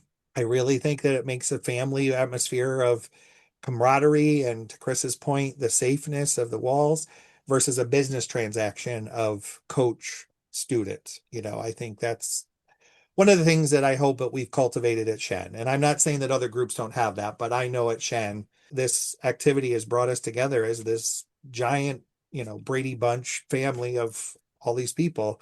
And I can't picture what the past 30 years of my life would have been if I hadn't had all of this. Aw. We're like, oh, that's really sweet. And I just can't fathom how long you've all been together as a team, because I really do think you are the anomaly in the sport, which is a great thing. I mean, just to have the team and to have the rapport that you do and the relationship that you do, and to be able to, like you said, there's no real egos. Everybody gets like an equal say, and you trust in each other. That's awesome, because we don't see that a lot in many other color guards. So Yeah. where can we find you on socials? I mean, I know you're a high school guard, but if they wanted to follow you on is Instagram and Facebook, I'm assuming the guard is there. We have an Instagram at Shen Guards. We do not have a Shen Color Guard Facebook page, Okay. but we have the boosters have one. Gotcha. So we can follow on Instagram to see all the fun little clips and kind of see what's coming. And I just have one final question for everybody. Some people think it's easy, some people think it's hard, but it's just, what was your favorite show of 26 at WGI? So I'll give you a second to think. Oh, I already know mine. Mine Okay, is well, all set. Mine is Fusion by a mile. We've had a couple of students march there, and we know that staff, but I just felt like that show was quintessential Color Guard at its core. It was just musical. It was incredible training, incredible spinning, incredible design. No bells or whistles. It was just incredible color guard, right down the middle. Agreed. How about you, Bill? You said you have yours. Yeah, I'm actually on the Fusion wagon myself. The nice thing about their show was that when they came out, I really felt like I could relax. That I knew that when things were going to go up in the air, they were going to land where they needed to land, and everything was just going to make sense. And it did. It did. So it was 6 minutes of just relaxing and enjoying the activity before me. So yeah. It was a gorgeous show. And when they pulled Yeah. out that ending in Bethlehem and they dropped the Mhm. jackets, Oh, it was yeah. just Absolutely. like, I was like, oh, just mwah. Yeah. How about you, Jen? All right, well, I can't pick Fusion, so I We can give an can I do honorable two? mention. Can I do two? Sure, yeah. Okay, Juxtaposition. I really enjoyed. Love the song that they did too, but they were just fun. And Tarpon in Scholastic World, just really enjoyed that show also. Yeah, Tarpon was really cool, very geometric and with all the black and white and everything, but it didn't overwhelm. It was very interesting and very clever how they designed all that out. That was a tough show. It was tough. Yeah, it's cool though. All right, Chris, final answer. I'm cheating. I have up like I'm a I'm a high school girl. Like give me Scholastic Open, give me Scholastic World all day just because I love watching kids be able to do this craziness. So I'm cheating and I've got my scores up. I'm torn. Jen, you stole mine. I was gonna You say like Tarpon. I I was know. gonna I'm say sorry. Tarpon. I was gonna say Sorry. Tarpon. Everybody can have the same favorite. It's fine. What was not to love about Arcadia? So I'm like, ooh, do I pick that one? And then just for fun, I just want to jump up and down like all day long watching Northview. Yes, yes. Oh yeah, yeah. That was Best just use so of much fun. desks. They're so crazy That was fun. Mm-hmm. in all the right ways. They're crazy every year. I love them Yeah. every year. They're a little kooky like Shen, right? Like they just Yeah. they do wacky stuff too. Yes, they are kooky like Shen, and they're one of those gymnastic color guards. Yep. Mm-hmm. I They're- love an athletic. Give me an athletic Scholastic World color guard any day. I love them all. Yeah, because I feel like they don't have the spinning capabilities. This is not a read. It's just they can't throw the 6s and 7s. So they like, where can we make this tricky otherwise? So they get a 2x2 desk. They stand on it and do a turnaround under a triple on a I love 2x2 it. desk. And it's just like, how are you doing this? Or they all do front walkovers, or they all Right? do. I know they're cuckoo too. They're all in. I love that. So love Northview. I love all the shows you guys recommended. But I love color guards. Well, that's all I have for you. So I thank you so much for your time. I am so excited to see what you pull out this year. Maybe you pull the hurricane show back out. I don't know. If you do, I won't take any credit for it, but I will tell you that Stoneman did that. They pulled out their COVID show because they're like, you know what? We didn't get to take it to Dayton, and the kids wanted to do it. So they said, okay. But thank you so much for being here. Thanks Thank for you. having us. Thank you. Thanks, Eric. That's a wrap on this week's episode. Make sure you give them some love. Make sure you are following them. They are amazing, amazing team and amazing, amazing people. Absolutely love them. And yeah, give them all the love and all the follows. I did move this one up because I have some things going on next week where I wouldn't be able to get this one out and give it the attention it deserves. I'll be back in a couple weeks with a DCI San Antonio recap episode, so keep an eye out for that one. Good luck to all of my DCI friends out there and to everyone else. I hope you're having a wonderful summer so far. And everybody, please stay cool. It has been brutally hot. Hoping for a little bit of a cooler summer. So until next time, stay safe, stay fabulous, and remember, at the end of the day, it's just flags in a gym.